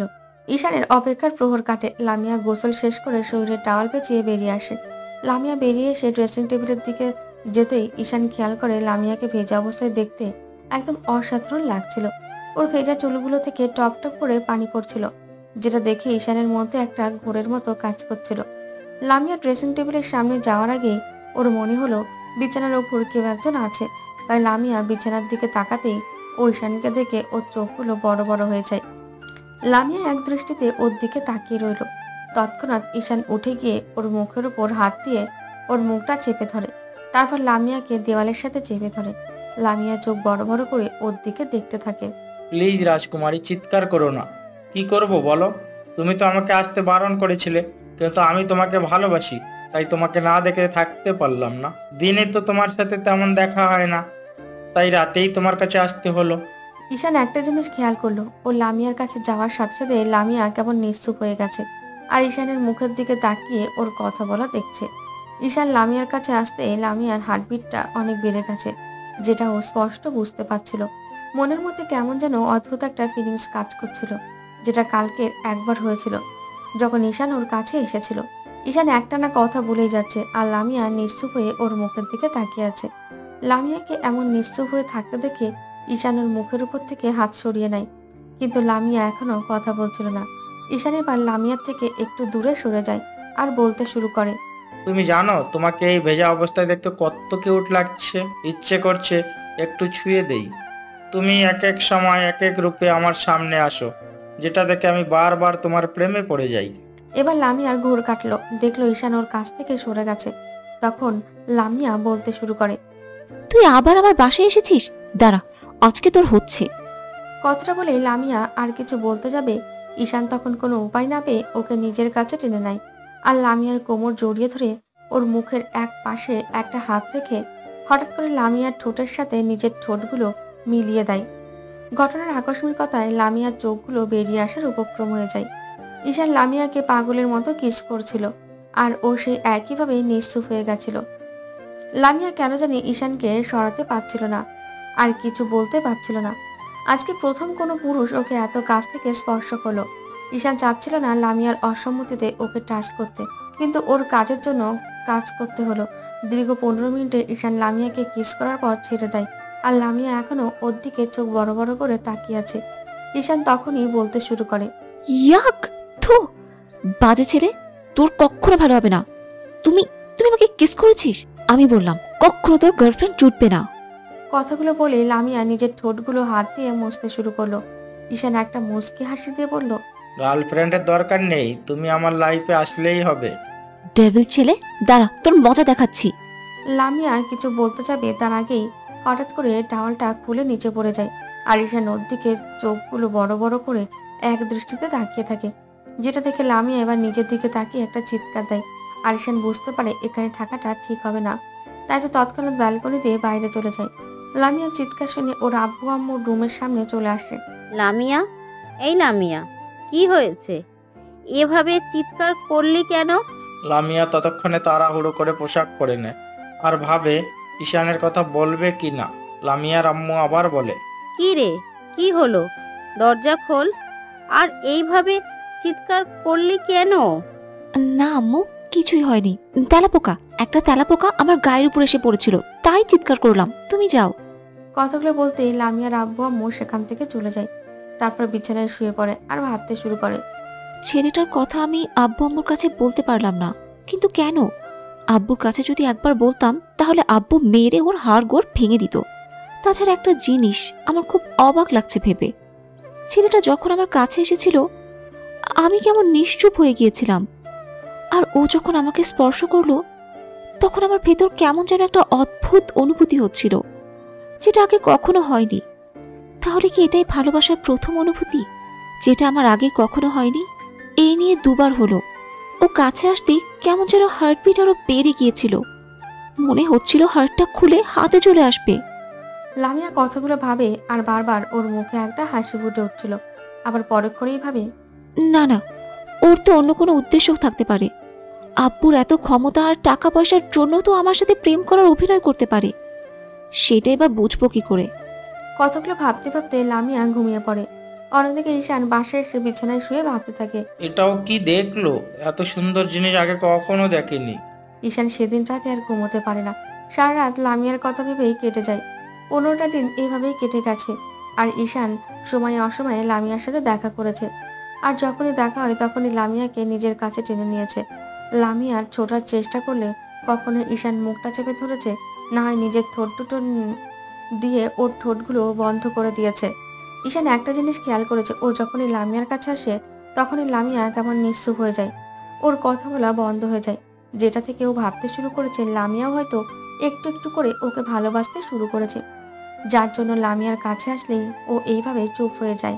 বিষয়টা লামিয়াও অনেকবার ভেবেছে, ঈশান ওর কাছে আসলে কেন কথা বলতে পারে না, কিন্তু ভেবেচিন্তে কোনো উত্তর খুঁজে পায়নি। ঈশান যতবার লামিয়ার সাথে দেখা করতে আসে ততবার লামিয়া ওকে বাসা থেকে বের হয়ে যেতে বলে আর বকাঝকা করে। ঈশান লামিয়ার কাছে আসলে ওর সারা শরীরে একটা বিদ্যুৎ খেলে যায়। 15টা দিন কেটে গেছে, কিন্তু ঈশান লামিয়ার মুখ থেকে ভালোবাসির কথাটা তো শুনতেই পারেনি, বরং সময় অসময়ে ওর কাছে বকা খেয়ে গেছে। এতে ঈশানের কোনো আফসোস নেই, ও সেটাকে ভালোবাসা হিসেবেই নিয়েছে। ঈশান পরদিন রাতেও লামিয়ার কাছে আসে, কিন্তু এসে দেখে লামিয়া রুমে নেই।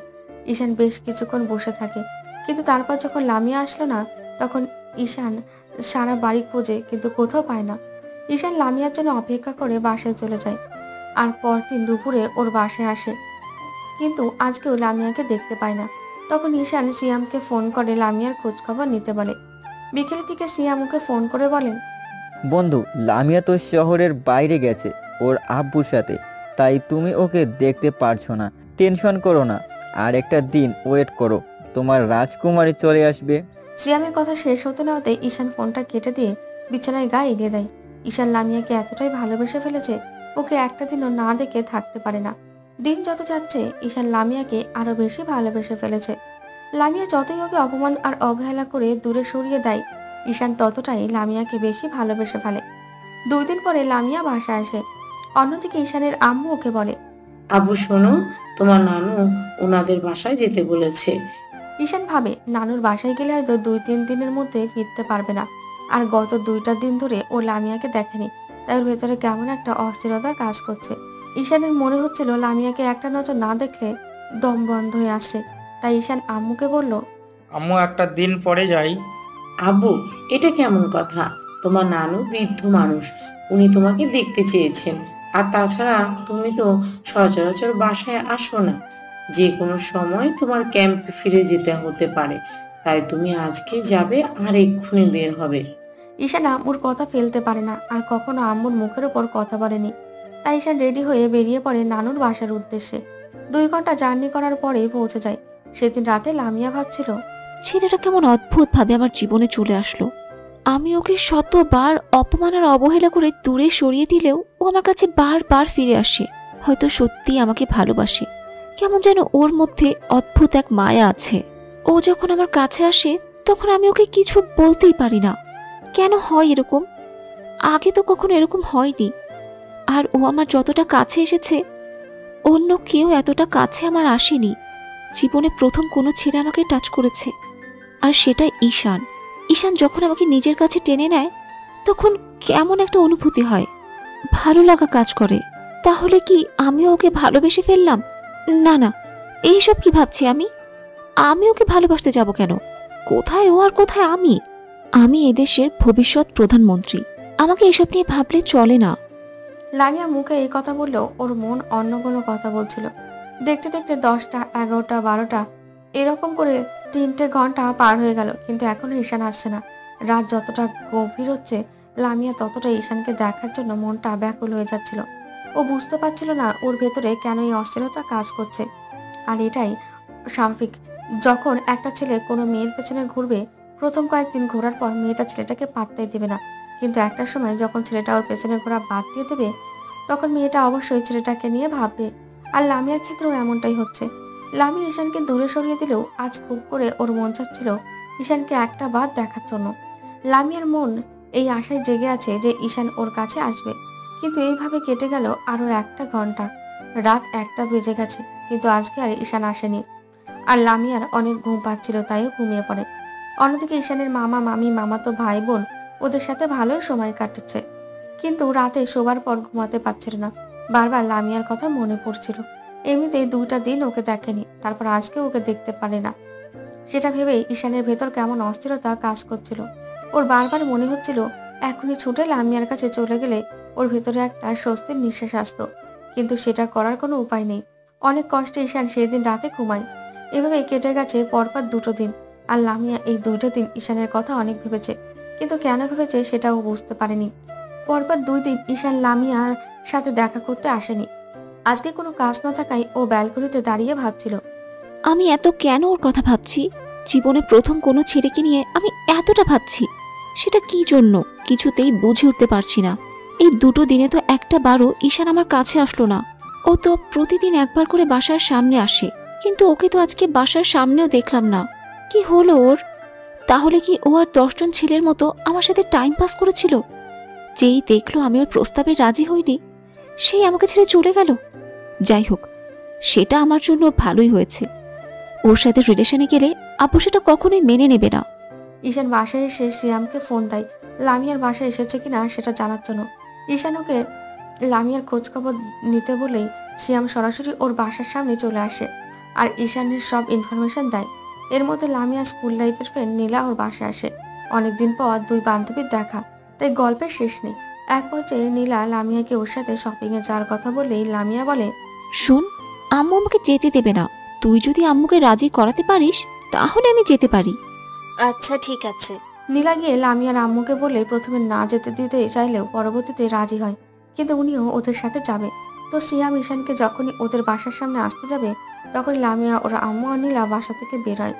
আর সিয়াম তখন ঈশানকে ওদের বাসার সামনে আসতে বারণ করে।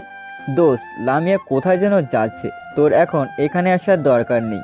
আমি তোকে সব ইনফরমেশন দিচ্ছি। ওরা পার্লামেন্টে যেখানে যাবে আমি তোকে সেখানে আসতে বলবো, কেমন? আচ্ছা ঠিক আছে। সিয়াম ওদের ফলো করতে করতে এক পর্যায়ে ওরা শপিং মলের সামনে এসে থামলেই সিয়াম ঈশানকে শপিং মলে আসতে বলে। ঈশান মিনিট 20 মধ্যেই শপিং মলে চলে আসে। তারপর সিয়াম ঈশানের শপিং মলে ঢুকে লামিয়ার পিছু করতে থাকে। লামিয়ারা সামনে হাঁটছে, ঈশান ওর পেছনে পেছনে যাচ্ছে। একটা পর্যায়ে লামিয়া একটা গ্লাসের সামনে গিয়ে যাওয়ার সময় খেয়াল করে ওর পেছনে ঈশানের মতো কেউ আছে। তো তৎক্ষণাৎ লামিয়া সেখানে দাঁড়িয়ে গেলে ঈশান বুঝতে পারে লামিয়া হয়তো ওকে দেখে ফেলেছে। তাই ঈশান সেখান থেকে সরে যায় আর লামিয়া পেছনে ঘুরতেই দেখে কেউ নেই। ঈশানকে দেখলাম মনে হলো, ও এখানে আবার আসবে কোথা থেকে? আমিও কি উল্টাপাল্টা ভাবি না? ওকে নিয়ে ভাবতে ভাবতে পুরো মাথাটাই খারাপ হয়ে গেছে। কথাগুলো ভেবে লামিয়া হাঁটতে শুরু করে। দীর্ঘ 2 ঘন্টা ওরা শপিং মলে এদিক ওদিকে ঘুরে বেরিয়েছে, কিন্তু লামিয়ার কিছুই পছন্দ হচ্ছিল না। অনেক খোঁজাখুঁজির পর ওরা একটা দোকানে গিয়ে পার্মানেন্টে বসে। কিছুক্ষণ লামিয়ার পছন্দের কালারের কয়েকটা লেহেঙ্গা দেখতে থাকে। এবারও ঈশান লামিয়ার দৃষ্টি আকর্ষণ করার জন্য ওর থেকে কিছুটা দূরে দাঁড়ায়। এবার লামিয়া ঈশানের ওপর নজর পড়ে। ঈশানের দিক থেকে চোখ ফেরাতেই ওর মনে হয় ঈশানকে দেখলাম মনে হলো। লামিয়া আবারও ঈশানের দিকে তাকায়, কিন্তু তখনও দেখে ওইখানে আর কেউ নেই। ঈশান সিয়ামের কথা মতো বারবার ওর সামনে গিয়ে আবার ওর চোখকে ফাঁকি দিয়ে দূরে সরে যাচ্ছিল, যাতে করে লামিয়া ঈশানকে নিয়ে একটু হলেও ভাবে। একটা পর্যায়ে নীলা কালো কালারের একটা লেহেঙ্গা দেখে লামিয়াকে বলে, লামিয়া দেখ এটা কেমন। কিন্তু লামিয়া সেদিকে কোনো খেয়াল নেই, অন্যমনস্ক হয়ে ঈশানের কথাই ভাবছিল। তাই এবার লামিয়া ওকে একটু জোরেই বলল, এই লামিয়া, তোর আবার কি হলো? কি এত ভাবছিস বলতো? নীলার কথা লামিয়া একটু হকচকিয়ে যায় আর আমতা আমতা করে বলে, কই কিছু না তো। দেখ তো এটা কেমন। নীলার কথা মতো লামিয়া লেহেঙ্গাটাকে ভালো করে দেখে বলে, ঠিকঠাক। তাহলে বসে আছিস কেন? যা গিয়ে ট্রাই করে দেখ। দূর থেকে ঈশান ওদের কথাটা শুনে ফেলে, তাই আর দেরি না করে সেখান থেকে সরে যায়। নীলার কথা মতো লামিয়া আবার ট্রায়াল রুমে চলে যায়। তারপর গিয়ে দরজাটা আটকে দিয়ে পেছনের দিকে ঘুরতে দেখে ঈশান দাঁড়িয়ে আছে। লামিয়া ওকে কিছু বলতে যাবে, তার আগে ঈশান ওকে এক টান দিয়ে নিজের অনেকটা কাছে নিয়ে এক হাতে ওর কোমর জড়িয়ে ধরে অন্য হাতে মুখটাকে চেপে ধরে বলতে শুরু করে, এই সব সময় তুমি আমাকে দেখলে এত চেঁচামেচি করো কেন বলো তো? তোমার কাছে আসলে তো কিছুই বলতে পারো না, কিন্তু তোমার সাথে যখন দেখা করতে আসি তখন এরকম ছটপট করো কেন? এখন তুমি এত নিশ্চুপ কেন জানো? কারণ তুমিও আমাকে আস্তে আস্তে ভালোবাসতে শুরু করেছো, কিন্তু সেটা নিজের মুখে স্বীকার করছো না। স্বীকার তো তোমাকে করতেই হবে। বলো, তুমিও আমাকে ভালোবাসো? লামিয়া তখন মাথা নেড়ে না সুযোগ উত্তর দিল। ঈশান বলে, এই দুষ্ট মেয়ে, কেন বারবার আমাকে এইভাবে ফিরিয়ে দিচ্ছ বলো তো? সত্যি বলছি, তোমাকে অনেক বেশি ভালোবাসি। তুমি জানো, জীবনের প্রথম তোমাকেই ভালোবেসেছি, অন্য কাউকে নয়। তুমি যতই আমাকে অবহেলা করো না কেন, আমি শুধু তোমাকেই ভালোবাসি, আর বেশিই যাব। তুমি হয়তো আমার ভালোবাসাটা বুঝতে পারবে, কিন্তু যখন আমি তোমার থেকে দূরে চলে যাব তখন। কথাটা শুনে লামিয়ার বুকের বাঁ পাশে চিনচিনে ব্যথা অনুভব করে, কিন্তু সেটা কেন বুঝতে পারে না। ঈশান লামিয়াকে ওইভাবে জড়িয়ে ধরে রেখে বকবক করেই যাচ্ছিল, আর লামিয়া প্রতিবারের মতো মুখের দিকে এক দৃষ্টিতে তাকিয়েছিল। ঈশান ওর এমন নিঃস্ব হয়ে যাওয়া দেখে মুখ থেকে হাতটা সরিয়ে দিয়ে বলতে শুরু করে, প্লিজ বলো রাজকুমারী, একবার বলো ভালোবাসো। তুমিও আমাকে ভালোবাসো, কিন্তু সেটা মুখে বলতে চাইছো না। আমি খেয়াল করেছি লামিয়া শপিং মলে আসার পর থেকে ওর মুডটা কেমন অফ। তাই বললো, আমি খুব ভালো করেই জানি তোমার মুডটা কেন অফ। এই 2টা দিন আমাকে দেখতে পাওনি তো, সেই জন্য। কিন্তু লামিয়া এটা বুঝতে পারছিল না, ঈশানকে দেখার জন্য যদি ওর মনটা ব্যাকুল ছিল, ঈশানের জন্য যে ওর মনটা খারাপ সেটা ওকে কে বোঝাবে? প্লিজ বলো ভালোবাসো। দেখো, আমি আর এভাবে ওয়েট করে থাকতে পারছি না। খুব ইচ্ছে করে তোমাকে একটু আদর করে দিতে, কিন্তু তুমি তো আমাকে সেই সুযোগটাই দাও না। প্লিজ আমাকে ছেড়ে দাও। হ্যাঁ, সে তো দেবই, আগে বলো ভালোবাসো। না, আমি তোমাকে ভালোবাসি না। তাই যদি আমি প্রমাণ করে দিতে পারি? সেটা কখনো হবে না। তুমি একটা স্বপ্নের মধ্যে আছো। ঈশান লামিয়াকে আর কিছু বলতে না দিয়ে এবার ওর মুখে 2 পাশে হাত দিয়ে যখনই লামিয়ার দিকে নিজের ঠোঁটটা এগোয়, লামিয়া বুঝতে পারে ঈশান ওকে কিস করতে যাবে। তখন লামিয়া ওকে থামানোর জন্য ঈশানকে বাধা দিলে ঈশান ওর হাতটা সরিয়ে লামিয়াকে যখনই কিস করতে যাবে, তখনই লামিয়া রেগে গিয়ে ঈশানের কাছ থেকে নিজেকে ছাড়িয়ে নিয়ে ঠাস ঠাস করে ঈশানের গালে 2টা থাপ্পড় মেরে দেয়। ঘটনার আকস্মিকতায় ঈশান সেখানে দাঁড়িয়ে মুখে হাত দিয়ে ওর দিকে তাকিয়ে থাকে। তখন লামিয়া কড়া গলায় বলতে শুরু করে, তুই কেন বুঝিস না? আমার তোকে সহ্য হয় না, তারপরও বারবার কেন তুই আমার কাছে আসিস? তুই নিজের লেভেল দেখেছিস, আর আমার লেভেল দেখ। তুই কই আর আমি কই? তোর সাথে আমার কিছুতেই যায় না। বারবার এই কথা বলার পরও কেন তোর মাথাতে ঢুকে না? আর প্রতিদিন কেন আমাকে এভাবে ডিস্টার্ব করিস? তুই বুঝিস না, তুই আমার কাছে আসলে আমি ডিস্টার্ব হই, তারপরও কেন বারবার তুই নির্লজ্জ বেহায়ের মতো আমার কাছে আসিস? তোর কি সামান্য কমন সেন্স বলে কিছু নেই? তুই কেন বুঝিস না, তুই আমার কাছে আসলে আমার অস্বস্তি ফিল হয়, সেই জন্যই আমি তোর সাথে কথা বলতে পারি না। বারবার এক কথা তোকে কতবার বলবো? আমি তোকে ভালোবাসি না, বাসি না, বাসি না। I just hate you. Lamia ঈশানের কর্মকাণ্ডে অনেকটাই রেগে গিয়ে কথাগুলো বলে একটানা কথাগুলো বলে এবার একটু শান্ত হয়, আর রাগে ও জোরে জোরে নিঃশ্বাস নিতে থাকে। ঈশান লামিয়ার কথাই বুঝতে পারে না ও লামিয়ার কাছে আসলেও ডিস্টার্ব হয়, বিরক্ত বোধ করে। এবার ঈশান শান্ত গলায় বলে, আমি বুঝতে পারিনি তুমি আমাকে কখনোই ভালোবাসতে পারবে না। আমি মনে করেছিলাম আমি যদি তোমাকে ভালোবেসে তোমার কাছে আসার চেষ্টা করি, তোমাকে নিজের ভালোবাসাটা বোঝানোর চেষ্টা করি, তাহলে তুমি আমাকে একটা সময় ভালোবাসবে। কিন্তু আমার জানা ছিল না মন্ত্রীর মেয়ে কখনো কাউকে ভালোবাসতে পারে না। ওদের মন বলতে কিছু হয় না। ভুল করেছি আমি তোমাকে ভালোবেসে। ভুল সময় আমি ভুল মানুষকে ভালোবেসে ফেলেছি। আমার বোঝা উচিত ছিল তুমি একজন মন্ত্রীর মেয়ে, বিদেশ থেকে লেখাপড়া করে আসছো। তোমার স্ট্যাটাস আর আমার স্ট্যাটাস কখনোই মেলে না। অন্যায় করেছি আমি তোমাকে ভালোবেসে, সেটা আজকে তুমি বুঝিয়ে দিয়েছো। তোমাকে এতদিন ভালোবেসে ডিস্টার্ব করার জন্য সরি। আর কখনো আমি তোমার সামনে আসবো না। তুমি যেহেতু চাও না আমি তোমাকে ভালোবাসি, তোমার কাছে আসি, তাই আমি আর তোমার কাছে আসব। দূর থেকে তোমাকে ভালোবেসে যাব। জীবনে প্রথমবার তোমাকে ভালোবেসেছি, তাই হয়তো কখনো ভুলতে পারবো না। তুমি যে আমাকে এতটা ঘৃণা করো সেটা আমি আগে জানলে আর কখনো তোমার কাছে আসতাম না। মাফ করে দিও তুমি আমাকে, তোমাকে এত ডিস্টার্ব করার জন্য। আর ভালো থেকো। কথাগুলো বলেই ঈশান ট্রায়াল রুম থেকে বেরিয়ে যায়। কিছু না বলেই হাঁটতে শুরু করে। সিয়াম ওকে পেছন থেকে বেশ কয়েকবার ডাকে। ঈশান, এই ঈশান, কি হয়েছে তোর? কিরে, কোথায় যাচ্ছিস? কিন্তু ঈশান সিয়ামের কোনো কথা না শুনে সোজা শপিং মল থেকে বেরিয়ে বাইকটা স্টার্ট দিয়ে বাসার উদ্দেশ্যে চলে যায়। অন্যদিকে লামিয়া পাথরের মূর্তির মতো ট্রায়াল রুমে ওইভাবেই দাঁড়িয়ে থাকে। একটু আগে ও ঈশানকে কি বলল আর ঈশান ওকে কি বলল সেটা ভেবে ওর এখন বেশ খারাপ লাগছে। যখন ঈশান বলল যে ও আর কখনো লামিয়ার সামনে আসবে না, তখন থেকে লামিয়ার কেমন যেন একটা খারাপ লাগা কাজ করতে শুরু করেছে। এই দুইটা দিন লামিয়া ঈশানকে না দেখতে পেয়ে ওর ভেতরে একটা অস্থিরতা কাজ করেছে। ঈশান যদি সত্যি ওর সামনে আর না আসে, লামিয়া কি করবে? লামিয়া কি করে ওকে না দেখে থাকবে? ঈশান চলে যাওয়াতে লামিয়ার এবার একটু খারাপ লাগে, কিন্তু সেটা যে ঈশানের জন্য ও সেটা এখনো বুঝতে পারছে না। নিজের অজান্তে লামিয়া ভালোবেসে ফেলেছে। বেশ কিছুক্ষণ ওখানে দাঁড়িয়ে থেকে তারপর যখন ওর আম্মু ওকে ডাকে, তখন লামিয়া সেখান থেকে বেরিয়ে যায়। নীলা ওকে জিজ্ঞেস করে, কি রে, তোকে বললাম এইটা ট্রাই করে আসতে, আর তুই কি করলি? দীর্ঘ আধা ঘন্টা দাঁড়িয়ে কি করলি বলতো? আমার ভালো লাগছে না, আমি বাসায় যাব। মানে কি, এখনো তো কিছুই কেনাকাটা হলো না, তাহলে এত তাড়াতাড়ি বাসায় যাবি কেন? বললাম তো ভালো লাগছে না। কথাটা বলে লামিয়া সেখান থেকে বেরিয়ে যায়। ওর পেছন পেছন নীলা আর আম্মু যায়। ওরা বুঝতে পারে না যে লামিয়া কেন এমন করলো। লামিয়া বাসায় চলে আসে।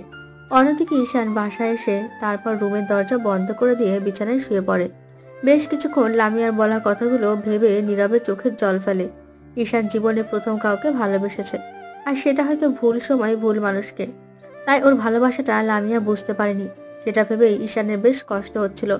ঈশান আর থাকতে না পেরে ওয়াশরুমে গিয়ে শাওয়ারটা ছেড়ে দিয়ে চিৎকার করে বেশ কিছুক্ষণ কান্না করে আর বলতে থাকে, লামিয়া, আমি কি এতটাই খারাপ যে আমাকে একটু ভালোবাসা যায় না? তুমি আমার ভালোবাসাটা একবারও বোঝার চেষ্টা করলে না।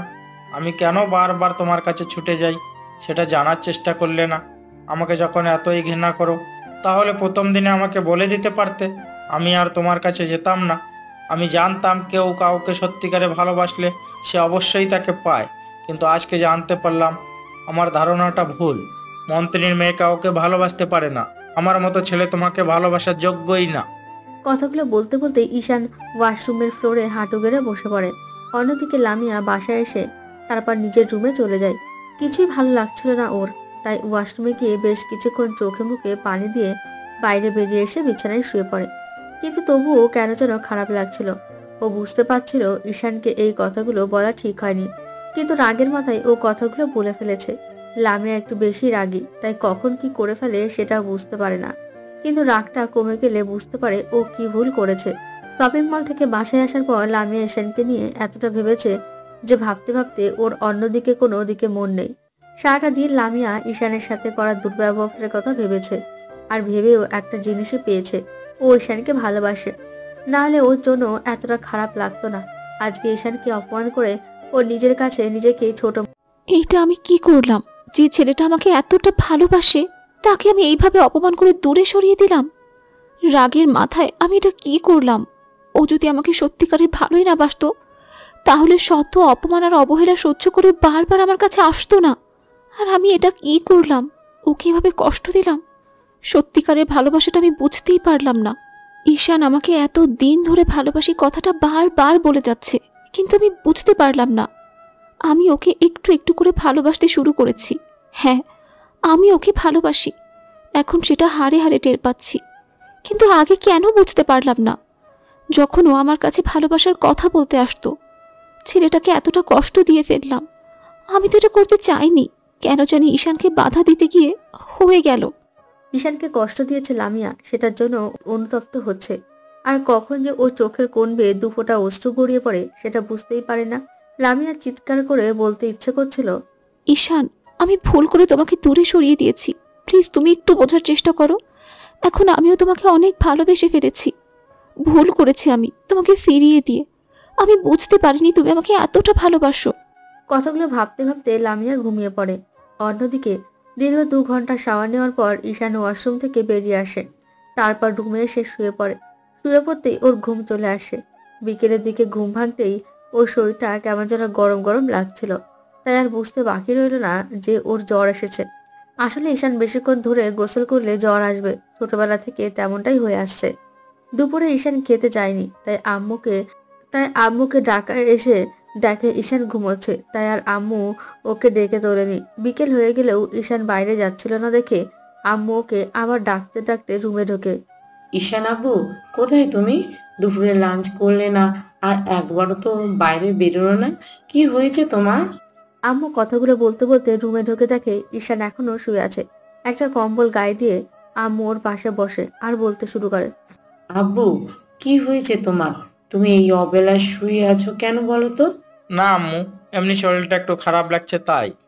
ঈশান জ্বরের জন্য কথাটা ভালো মতো বলতে পারছিল না। এবার আম্মু সেটা বুঝতে পেরে বলে, মানে কি, তোমার শরীর খারাপ লাগছে আর তুমি আমাকে বলনি? কথাটা বলেই এবার আম্মু ঈশানের মুখে আর কপালে হাত দিয়ে বুঝতে পারে জ্বর আসছে। তখন আম্মু উত্তেজিত হয়ে বলতে শুরু করে, এ কি আব্বু, জ্বর তো তোমার গোটা শরীর পুড়ে যাচ্ছে, আর তুমি আমাকে একবারও বলনি? আম্মু তেমন কিছু না, একটু জ্বর এসেছে। তুমি বলছো একটু, জ্বরে গা পুড়ে যাচ্ছে। কথাটা বলেই এবার আম্মু তাড়াহুড়ো করে রুম থেকে বেরিয়ে যায়। কিছুক্ষণ পরেই একটা বাটিতে পানি এনে ওর মাথায় জলপট্টি দিতে শুরু করে। আম্মু বুঝতে পারছিল যে ঈশান শীতে কাঁপছে। তখন আম্মু এসিটা বন্ধ করে দিয়ে তারপর আরেকটা কম্বলও গায়ে চাপিয়ে দেয়। ঈশান স্পষ্ট দেখতে পাচ্ছিল ওর আম্মুর চোখে পানি, তাই ও বলল, আম্মু, তুমি কান্না করো না, তুমি জানো না তোমার কান্না আমি সহ্য করতে পারি না। কান্না করবো না তো কি করবো বলো তো? তোমার এমন অবস্থায় আমি নিজেকে কি করে শান্ত করি বলো তো? তুমি জানো না তোমার আম্মু তোমাকে নিয়ে কত টেনশন করে? জ্বরটা বাঁধালে কি করে বলো তো? আম্মু কথাগুলো কাঁদো কাঁদো গলায় বলল। ঈশান কোনো কথা না বলে চুপচাপ রইল। তখন আম্মু বলতে শুরু করলো, নিশ্চিত অনেকক্ষণ যাবৎ সার নিয়েছো, তাই তো সেজন্য জ্বরটা এসেছে। না মানে আম্মু, তোমাকে কতবার বলেছি বেশিক্ষণ ধরে শাওয়ার নিবে না।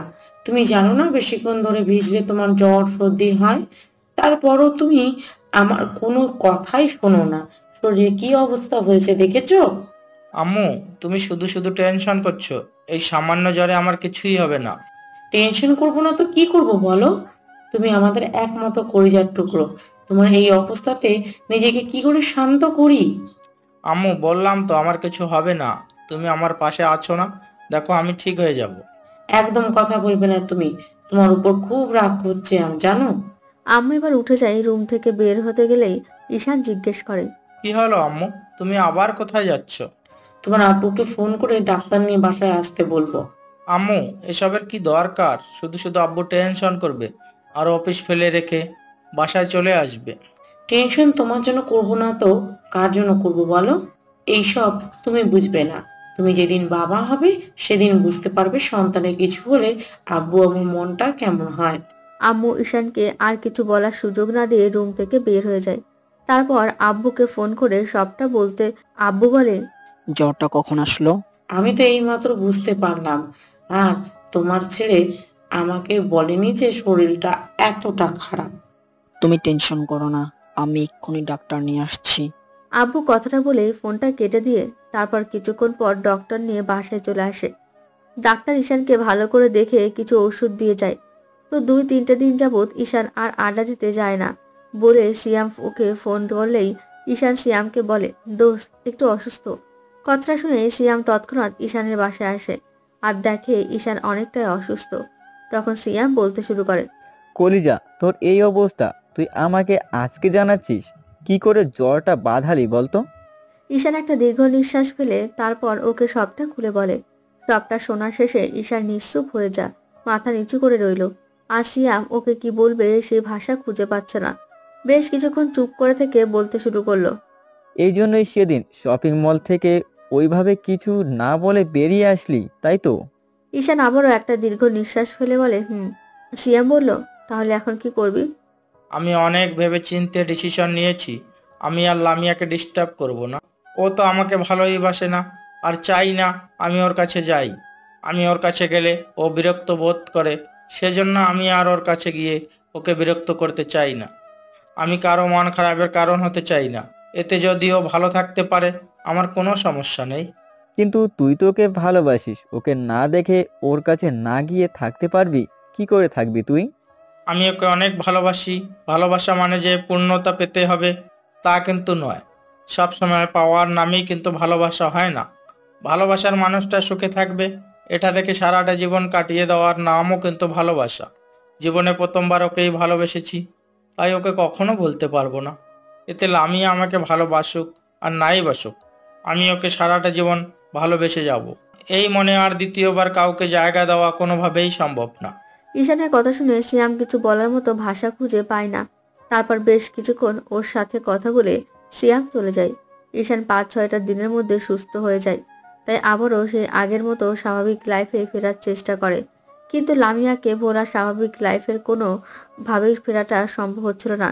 লামিয়ার স্মৃতিগুলো চারিদিক থেকে ঘিরে ধরেছিল। ঈশান যতটা লামিয়ার থেকে দূরে সরে থাকতে চাইছিল, কষ্টটা যেন আরো দ্বিগুণ হয়ে যাচ্ছিল। অন্যদিকে এই 5টা দিনে লামিয়া ঈশানকে দেখতে না পেয়ে পুরো পাগল হয়ে গেছে। লামিয়া এখন খুব ভালোভাবেই বুঝে গেছে যে ও ঈশানকে ভালোবেসে ফেলেছে। 5টা দিন যখন ঈশান লামিয়ার কাছে আসেনি, আর তাই লামিয়া সারা রাত না ঘুমিয়ে কাটিয়ে দিয়েছে। সব সময় আশায় থেকেছে হয়তো ঈশান ওর কাছে আসবে, কিন্তু রাতের শেষে সেই ফলাফল শূন্য হয়েছে। ঈশান ওর ওপর রাগ করে ওর কাছে আসেনি। লামিয়া এখন বেশ ভালোভাবেই বুঝতে পারছে ঈশান সেদিনের ব্যবহারে ওর ওপর রাগ করে আর ওর কাছে আসছে না। তাই লামিয়া মনটা এখন প্রায়ই খারাপ থাকে। এটুকু ভেবে ভয় পাচ্ছে না ঈশান হয়তো অনেক কষ্ট পেয়েছে, যার জন্য ও আর আমার সামনে আসছে না। আমি তো ওকে ওই দিন অমনভাবে কথাগুলো বলতে চাইনি। কয়েকটা দিনে লামিয়ার অন্য কোনো কাজে মন দিতে পারেনি, আর কোথাও যায়নি। সবসময় বাসায় থাকে। সে একটাবারও রুম থেকে বের হয়নি। সবটা সময় হয় ঈশানের কথা ভেবেছে আর চোখের জল ফেলেছে। লামিয়া আজ প্রথম কোনো ছেলের জন্য কান্না করেছে, আর সেটাই ও অবশেষে বুঝতে পারছে ঈশানকে ছাড়াও থাকতে পারবে না। এই কয়েকটা দিন ওকে বড্ড বেশি ভালোবেসে ফেলেছে। না চাইতেও ঈশান ওর মনে জায়গা করে নিয়েছে। সেটা সেদিনও শপিং মলের ঘটনার পর থেকে। লামি এখন বেশ করে চাইছে ঈশান ওর কাছে আসুক, কিন্তু সেটা আর হচ্ছে না। ঈশান, এই ঈশান, প্লিজ তুমি এমন করো না। কেন বুঝতে পারছো না? আমার খুব কষ্ট হচ্ছে। একটা বার আমার কাছে আসো। আমি তোমাকে একটা বার জড়িয়ে ধরে নিজের মনের কথাগুলো বলতে চাই। আমি বুঝতে পারিনি নিজের অজান্তেই তোমাকে এভাবে ভালোবেসে ফেলবো। সেদিন কি করতে কি বলে ফেলেছি আমি সেটা নিজেও জানি না, কিন্তু যখন তোমাকে কষ্ট দেওয়াতে তুমি আমার কাছ থেকে দূরে সরে যাওয়াতে বুঝতে পারলাম আমি তোমাকে ভালোবাসি। তারপর থেকে আমি নিজেকে কোনোভাবেই শান্ত করতে পারছি না। প্লিজ একটু বোঝার চেষ্টা করো।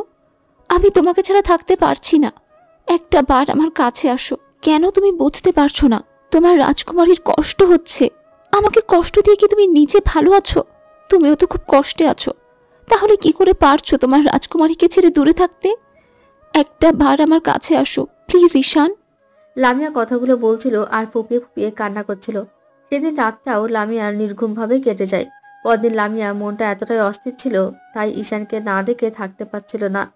লামিয়াকে এইভাবে মন খারাপ করে থাকতে দেখে ওর আম্মু কয়েকটা বার বিষয়টা জিজ্ঞেস করলেও লামিয়া সেটা এড়িয়ে যায়। তাই আম্মু বিষয়টা জানার জন্য নীলাকে ফোন করে ওদের বাসাতে আসতে বলে। নীলা লামিয়ার রুমে এসে দেখে লামিয়া এক মনে ব্যালকনিতে দাঁড়িয়ে কি যেন ভাবছে। নীলা লামিয়ার কাছে গিয়ে ওর ঘাড়ে হাত রাখতেই লামিয়া একটা অসহায় দৃষ্টিতে নীলার দিকে ঘুরে তাকায়। নীলা খেয়াল করে লামিয়ার চোখে পানি টলমল করছে। তখন নীলা বলে, লামিয়া, তোর এই অবস্থা কেন?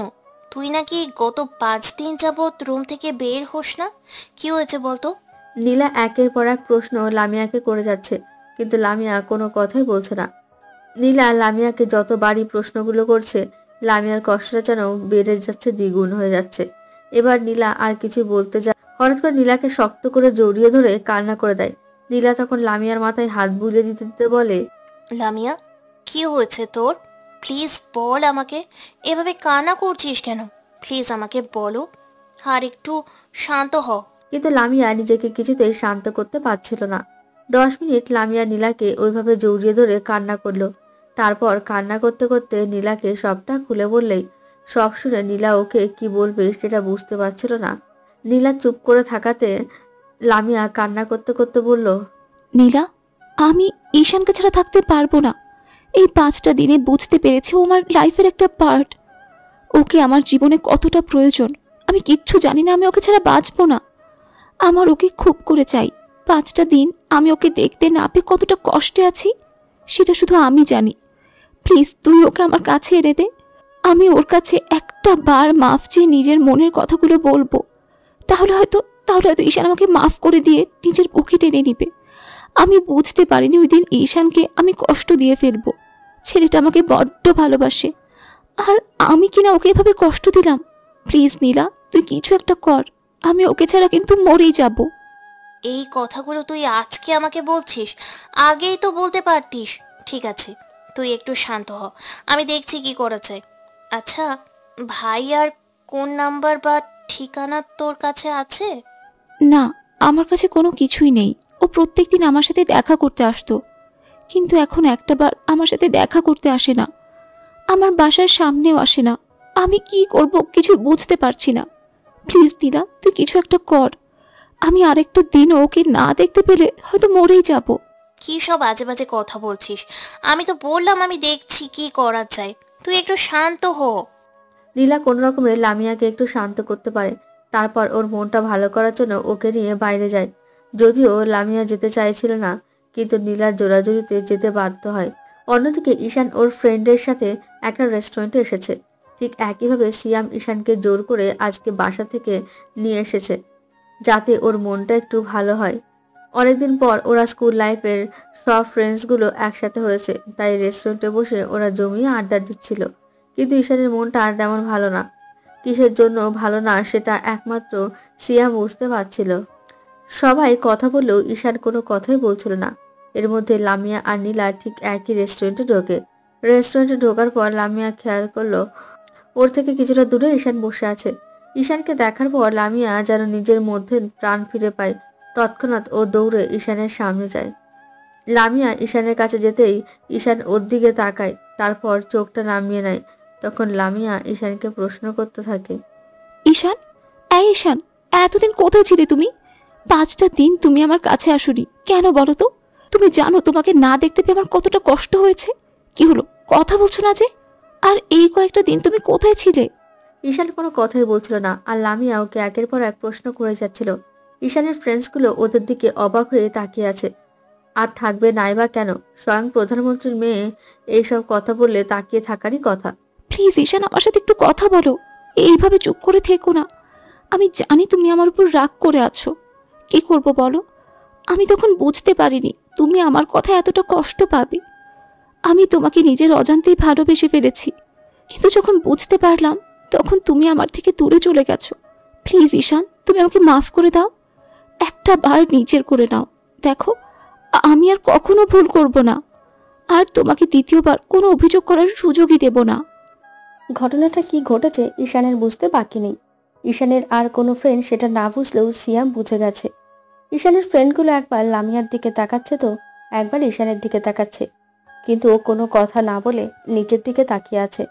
ওর এমন চুপ করে থাকাতে লামিয়া এবার হঠাৎ করে ঈশানের একটা হাত ধরতেই ঈশান আর বসে থাকতে পারল না। লামিয়াকে কিছু বলার সুযোগ না দিয়ে এক ঝটকায় ওর থেকে হাতটা ছাড়িয়ে নিয়ে তারপর সেখান থেকে বেরিয়ে গেল।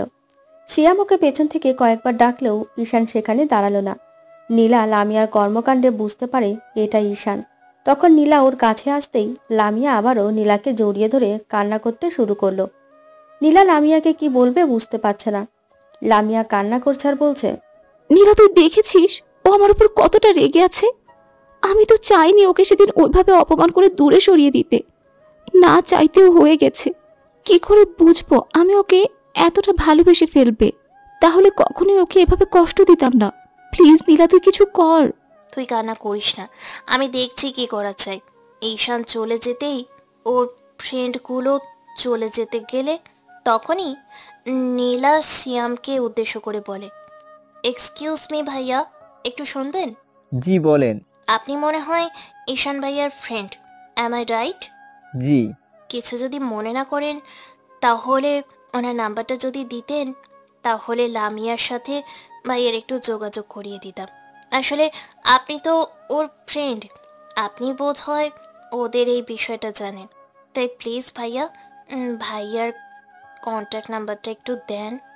বেশ কিছুক্ষণ নীলা সিয়ামকে রিকোয়েস্ট করাতে আর লামিয়ার এমন কান্না দেখে সিয়াম ঈশানের কন্ট্যাক্ট নাম্বারটা ওকে দিয়ে রেস্টুরেন্ট থেকে চলে আসে।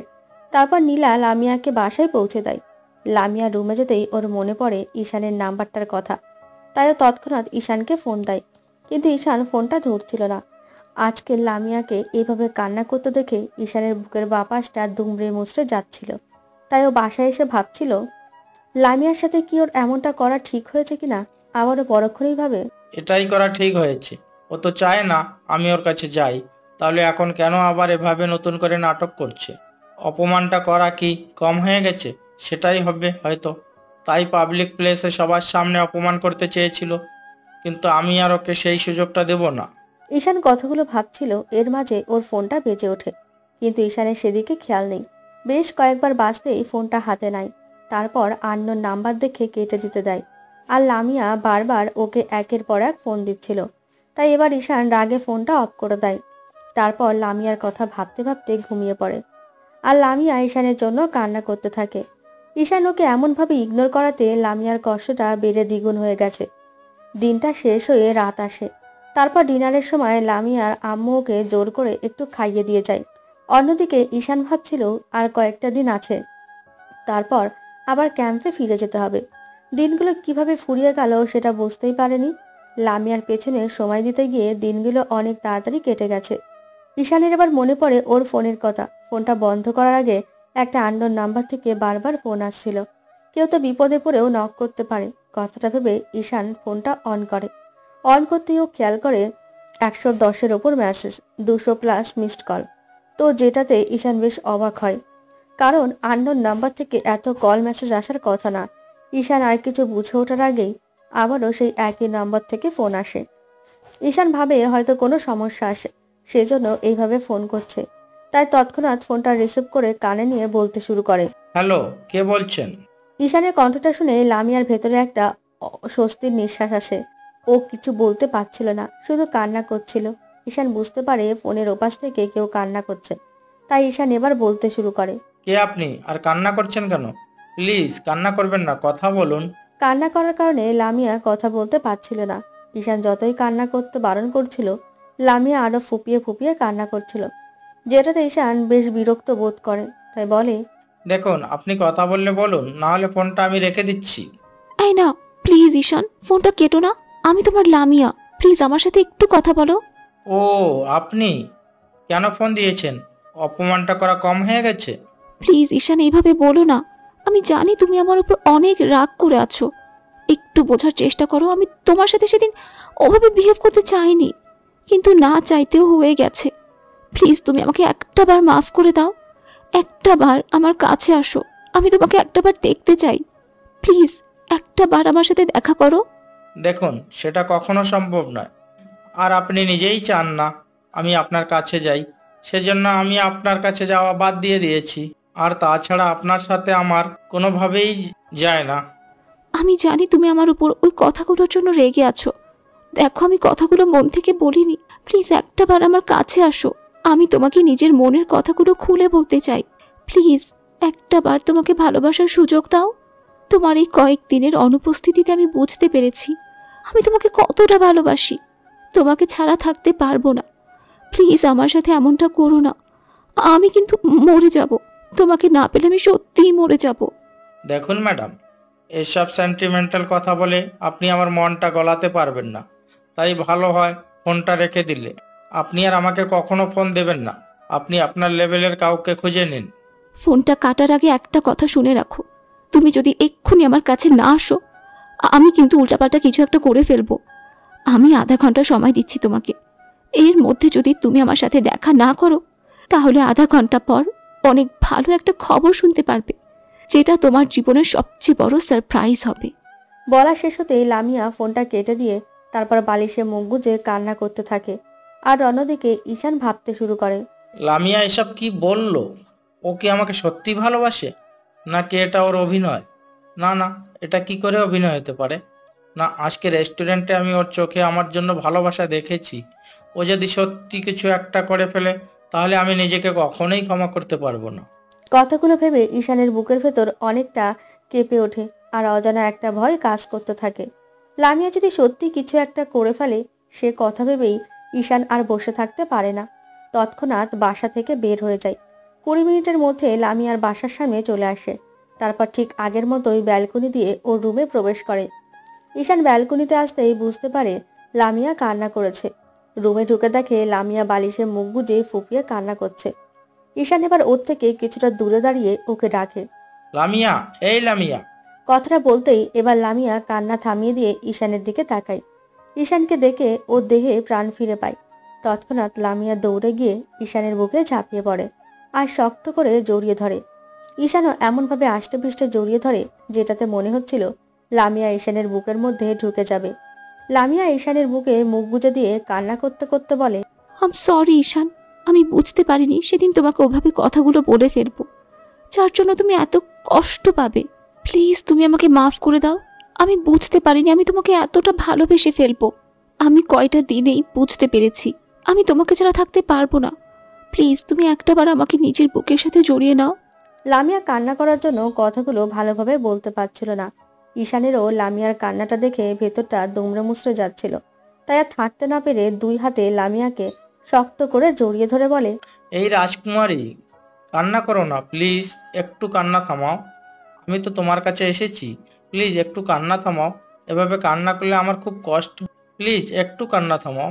কিন্তু লামিয়া কোনোভাবেই নিজেকে শান্ত করতে পারছিল না। ঈশান লামিয়াকে অনেক বোঝানোর পরও একটু কান্না থামায়, কিন্তু দীর্ঘ আধ ঘন্টা ঈশানকে ওইভাবে জড়িয়ে ধরে রাখে। ঈশান লামিয়াকে নিজের বুকের সাথে ধরে রেখেছে। ও কান্না থামালেও বারবার হিসকি তুলছিল আর নাক টানছিল। তাই ঈশান ওকে ছাড়িয়ে নিয়ে ওর চোখের পানিগুলো মুছে দিয়ে ওর কপালে একটা কিস করে। এবার লামিয়া যেটা করে ঈশান সেটার জন্য মোটেও প্রস্তুত ছিল না। লামিয়া ঈশানের শার্টের কলার আঁকড়ে ধরে দুজনের 4 ঠোঁট এক করে দেয়। দীর্ঘ 15 মিনিট পরে লামিয়া ঈশানকে ছেড়ে দেয়। তারপরে একটু শান্ত হয়। লামিয়া আবার ওকে জড়িয়ে ধরে। হে যেন কতদিনের না পাওয়া ভালোবাসার বহিঃপ্রকাশ।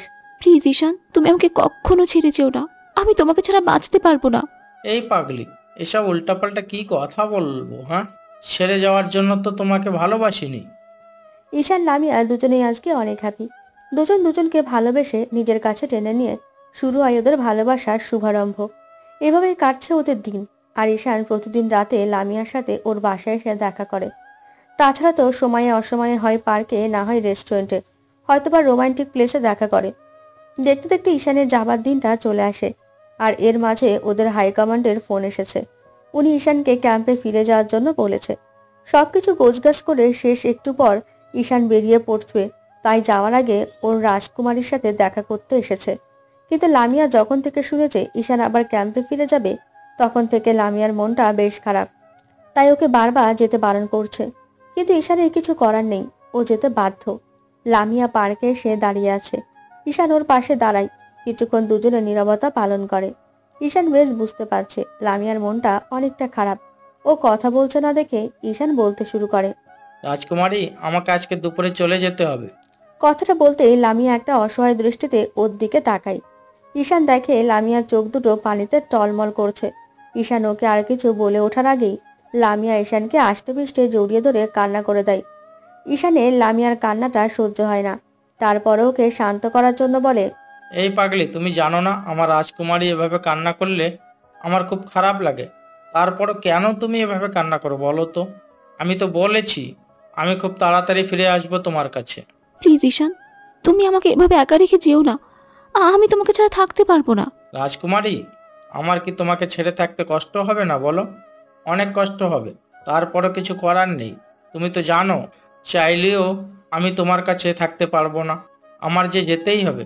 প্লিজ তুমি কান্না করো না, যাওয়ার আগে একটা বার হাসো, আমি তোমার হাসি মুখটা দেখে যেতে চাই। ঈশান লামিয়াকে অনেক বোঝানোর পর একটু শান্ত হয়। তারপর লামিয়া একটা শুকনো হাসি দেয়। ঈশানের কপালে একটা ভালোবাসার পরশ এঁকে দিয়ে তারপর ওকে বাসার সামনে নামিয়ে দিয়ে ঈশান ক্যাম্পের উদ্দেশ্যে রওনা দেয়। এভাবেই চলছে ওদের দিন। লামিয়া ঈশানের ভালোবাসার সম্পর্কের 1 মাস কেটে গেছে, আর যতই দিন যাচ্ছে ওদের ভালোবাসাটা ততই বাড়ছে। লামিয়া ঈশানকে প্রায়ই ওদের বিয়ের কথা বলে, কিন্তু ঈশান লামিয়াকে কোনো উত্তর দিতে পারছিল না, কারণ ওদের কমান্ডার নির্দেশ ছাড়া ঈশান বিয়েটা করতে পারবে না। পরদিন সকালে ঈশান ওর ফ্রেন্ডের সাথে কথা বলছিল, তখনই হাই কমান্ডের ডাক আসে। উনি ঈশানকে জরুরিভাবে দেখা করতে বলে। ঈশান ওনার সামনে গিয়ে সম্মান প্রদর্শন করে আর, স্যার আপনি আমাকে ডেকেছেন? হ্যাঁ ঈশান, শোনো, গোপন সূত্রে খবর পাওয়া গেছে আজকে বিকালের দিকে প্রধানমন্ত্রীর উপর হামলা হতে পারে। কথাটা শুনে ঈশানের ভেতরে একটা ভয় কাজ করতে শুরু করে। লামিয়ার বাবার ওপর নাকি অ্যাটাক হতে পারে। ঈশান এবার বলতে শুরু করে, স্যার এসব আপনি কি বলছেন?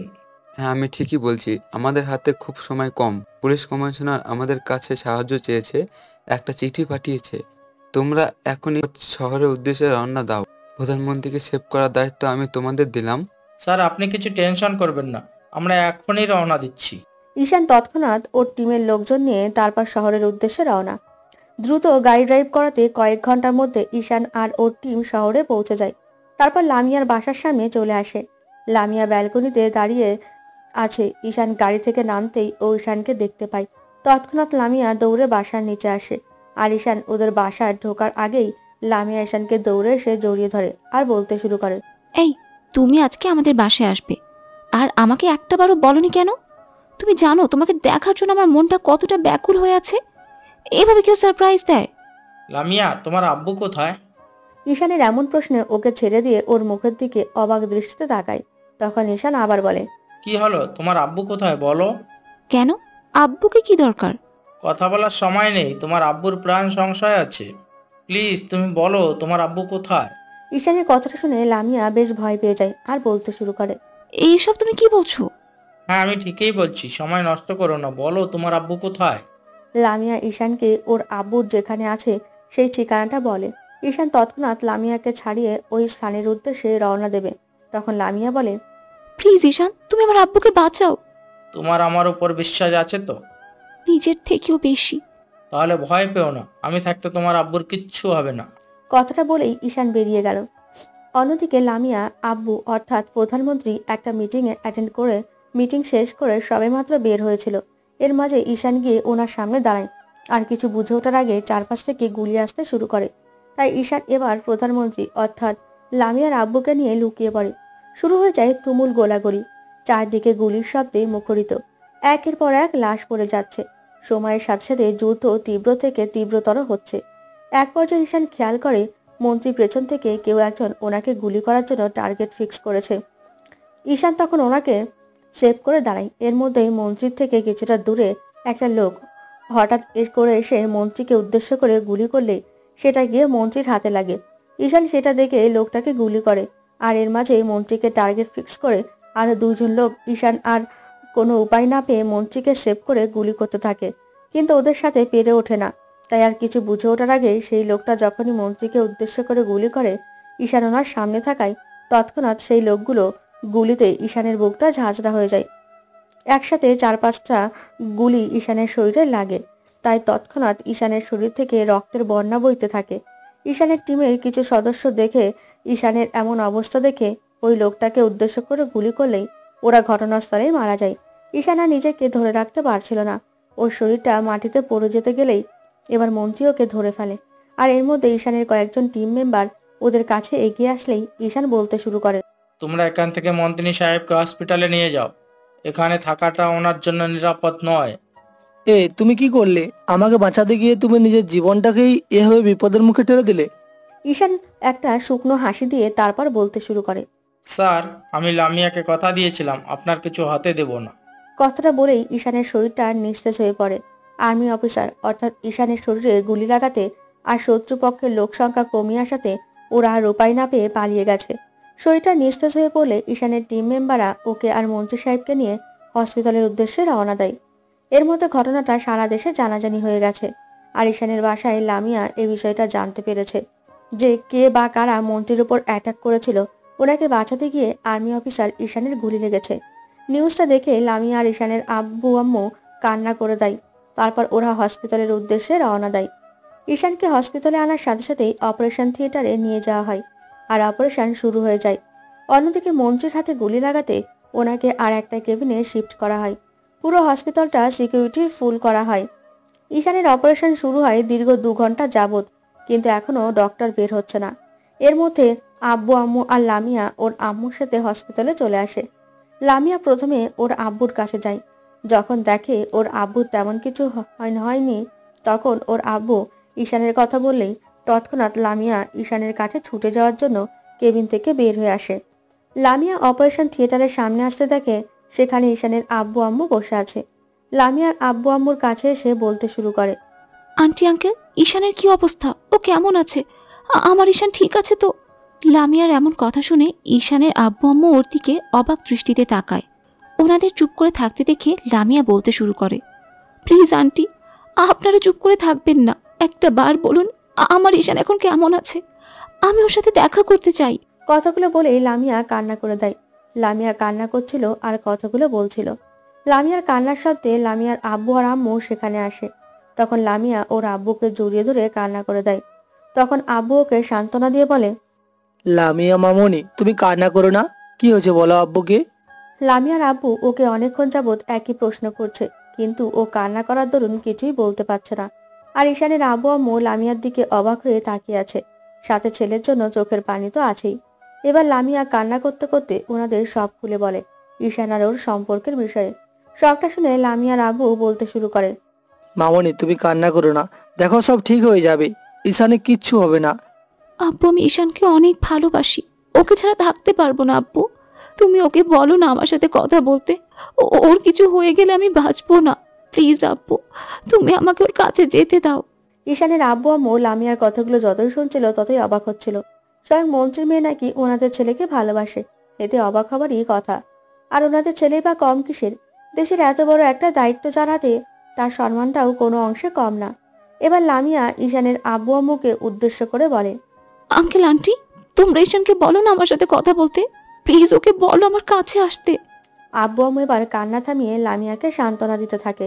আর ওর আব্বু তো ওকে সেই প্রথম থেকেই বোঝাতে শুরু করেছে, কিন্তু ও ঈশানকে এতটা ভালোবাসে যার জন্য নিজেকে কোনোভাবে শান্ত করতে পারছিল না। লামিয়ার আব্বু ওকে বারবার বলছিল, লামিয়া মামনি, কান্না থামাও। বললাম তো ঈশানে কিছু হবে না, আর ওর কিছু হতেই পারে না। আল্লাহ আছেন, উনি অবশ্যই তোমার ঈশানকে সুস্থ করে দেবে। লামিয়া কিছুতেই নিজেকে শান্ত করতে পারছিল না। যাকে এতটা ভালোবাসে তার এই অবস্থাতেই নিজেকে শান্ত করবে কি করে? এর মাঝে অপারেশন থিয়েটারের বাতিটা নিভে যায়। ডক্টর বেরিয়ে আসলে লামিয়া দৌড়ে ডাক্তারের কাছে যায় আর বলতে শুরু করে, ডক্টর, আমার ঈশান কেমন আছে? ও ঠিক হয়ে যাবে তো? প্লিজ বলুন না ডক্টর। দেখুন, রুগীকে যে অবস্থায় হাসপাতালে আনা হয়েছিল তাতে আমরা খুব ভয় পেয়ে গিয়েছিলাম। মনে করছিলাম ওনাকে বাঁচানো খুব কষ্ট হবে, কিন্তু অপারেশন করে আমরা ওনার শরীর থেকে সবগুলো গুলি বের করে ফেলেছি। কিন্তু কি ডক্টর? প্লিজ বলুন, এভাবে চুপ করে থাকবেন না। ওনার আঘাতটা এতটাই মেজর যে 24 ঘন্টার মধ্যে ওনার জ্ঞান না ফেরে তাহলে আমাদের আর কিছুই করার থাকবে না। আপনারা আল্লাহকে ডাকুন। কথাটা বলে ডক্টর সেখান থেকে চলে যায়। আর লামিয়া আবারও কান্নায় ভেঙে পড়ে। ঈশানের আব্বু আম্মু কান্না করে দেয় আর নিজেদের শান্ত রাখতে পারে না। এবার লামিয়ার আব্বুকে জড়িয়ে ধরে কান্না করতে করতে বলে, আব্বু, আমি ঈশানকে ছাড়া থাকতে পারবো না। ওর কিছু হয়ে গেলে আমি মরে যাব। প্লিজ আব্বু, ওকে বলো না আমার কাছে আসতে। ওকে ফিরে আসতে বলো না আব্বু। প্লিজ আব্বু, ওকে আমার কাছে এনে দাও। আমি ওকে ছাড়া থাকতে পারবো না। মামনি, তুমি শান্ত হও, ঈশানে কিচ্ছু হবে না। আল্লাহ ওকে ঠিকই সুস্থ করে দেবে। তোমাদের ভালোবাসার জোরে আল্লাহ ওকে বাঁচিয়ে রাখবে। প্লিজ মামনি, তুমি কান্না করো না। ডক্টরের কথা শোনার পর থেকে লামিয়ার ভেতরে একটা অজানা ভয় কাজ করতে শুরু করেছে। ও হয়তো ঈশানকে হারিয়ে ফেলবে, তাই নিজেকে স্বাভাবিক করতে পারছে না। দেখতে দেখতে রাত আসে, কিন্তু লামিয়া এখনো কান্না করেই যাচ্ছে।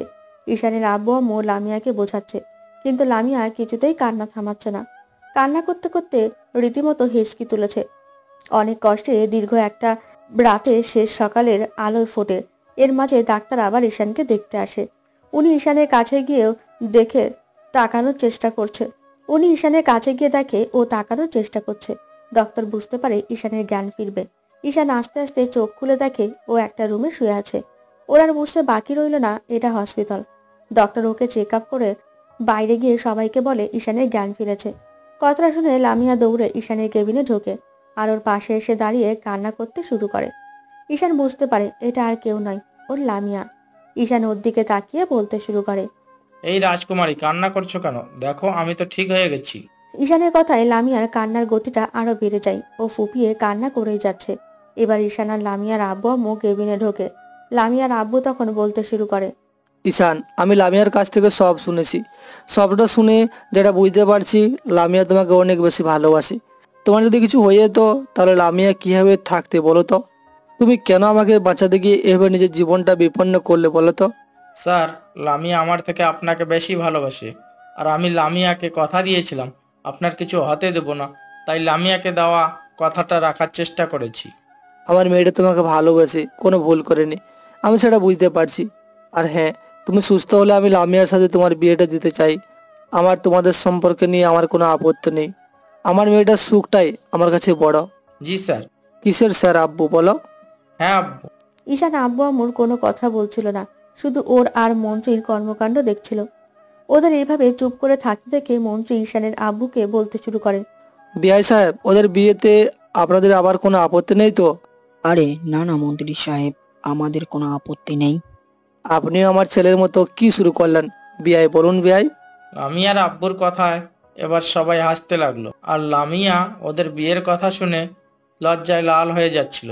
তাই ও বলতে লাগলো, আব্বু তুমি কি শুরু করলে বলো তো? লামিয়ার আব্বু দেখলো ঈশান আর লামিয়া দুজন দুজনের দিকে তাকাচ্ছে। তাই উনি বুঝতে পারলো ওদের একা ছেড়ে দেওয়াটাই ভালো। তাই লামিয়ার আব্বু বলল, ওকে ওকে, যাচ্ছি। ঈশান, তুমি রেস্ট নাও। চলুন বিআই সাহেব, আমরা ছেলে মেয়েদের বিয়ের ডেটটা ফিক্স করে ফেলি। লামিয়া আব্বু ঈশানের আব্বুকে উদ্দেশ্য করে বলল কথাটা। তারপর লামিয়ার আব্বু ওনাদের ইশারায় বেরিয়ে যেতে বললে সবাই কেবিন থেকে বেরিয়ে যায়। এবার ঈশান উঠে বসতে গেলেই লামিয়া ওকে আবার শুইয়ে দিয়ে বলল, এই তুমি উঠছো কেন? চুপচাপ শুয়ে থাকো। আমার রাজকুমারী এভাবে কান্না করছে আর আমি চুপচাপ থাকবো কি করে বলতো? তোমাকে উঠতে হবে না, আমি তোমার পাশে শুয়ে পড়ছি। বলে লামিয়া ঈশানের পাশে গিয়ে শুয়ে পড়ল। তারপর ওকে শক্ত করে জড়িয়ে ধরে আবারও কান্না করতে শুরু করলো। এই পাগলি, আবার কান্না করছো কেন? দেখো আমি তো ঠিক হয়ে গেছি, প্লিজ কান্না থামাও। আজকে তোমার যদি কিছু হয়ে যেত তাহলে আমি কি নিয়ে থাকতাম বলো তো? আমার কিছু হয়নি তো, আর তোমার ভালোবাসা আমার সাথে ছিল, তাই আমার কিছু হতো না। চুপ, একদম চুপ। তোমার কিছু হয়ে গেলে আমি কাকে নিয়ে বাঁচতাম বলো তো? এই পাগলি, এসব উল্টাপাল্টা কথা বলছো কেন? আমার তো কিছু হয়নি, দেখো আমি একদম ঠিক আছি। কেমন ঠিক আছে সে তো দেখতেই পাচ্ছি। কথাটা বলেই লামিয়া নাক টানতে লাগলো। এবার ঈশান ওর মুখটা নিজের বুক থেকে তুলে তারপর ওর চোখের পানিগুলো মুছে দিল। লামিয়া তবুও কান্না করে যাচ্ছে। ঈশান বুঝতে পারলো এভাবে হবে না, তাই লামিয়ার মাথার পেছনে এক হাত দিয়ে তারপর দুজনের চার ঠোঁট এক করে দিল। ভালো থাক ভালোবাসাগুলো। গল্পটা আজকের মতো এখানেই সমাপ্ত করলাম। দেখা হবে পরবর্তী অন্য কোনো গল্পই, অন্য কোনো দিন, অন্য কোনো নতুন স্টোরি নিয়ে। ততদিন পর্যন্ত সুস্থ থাকবেন, ভালো থাকবেন আর আমাদের সাথেই থাকবেন। ধন্যবাদ।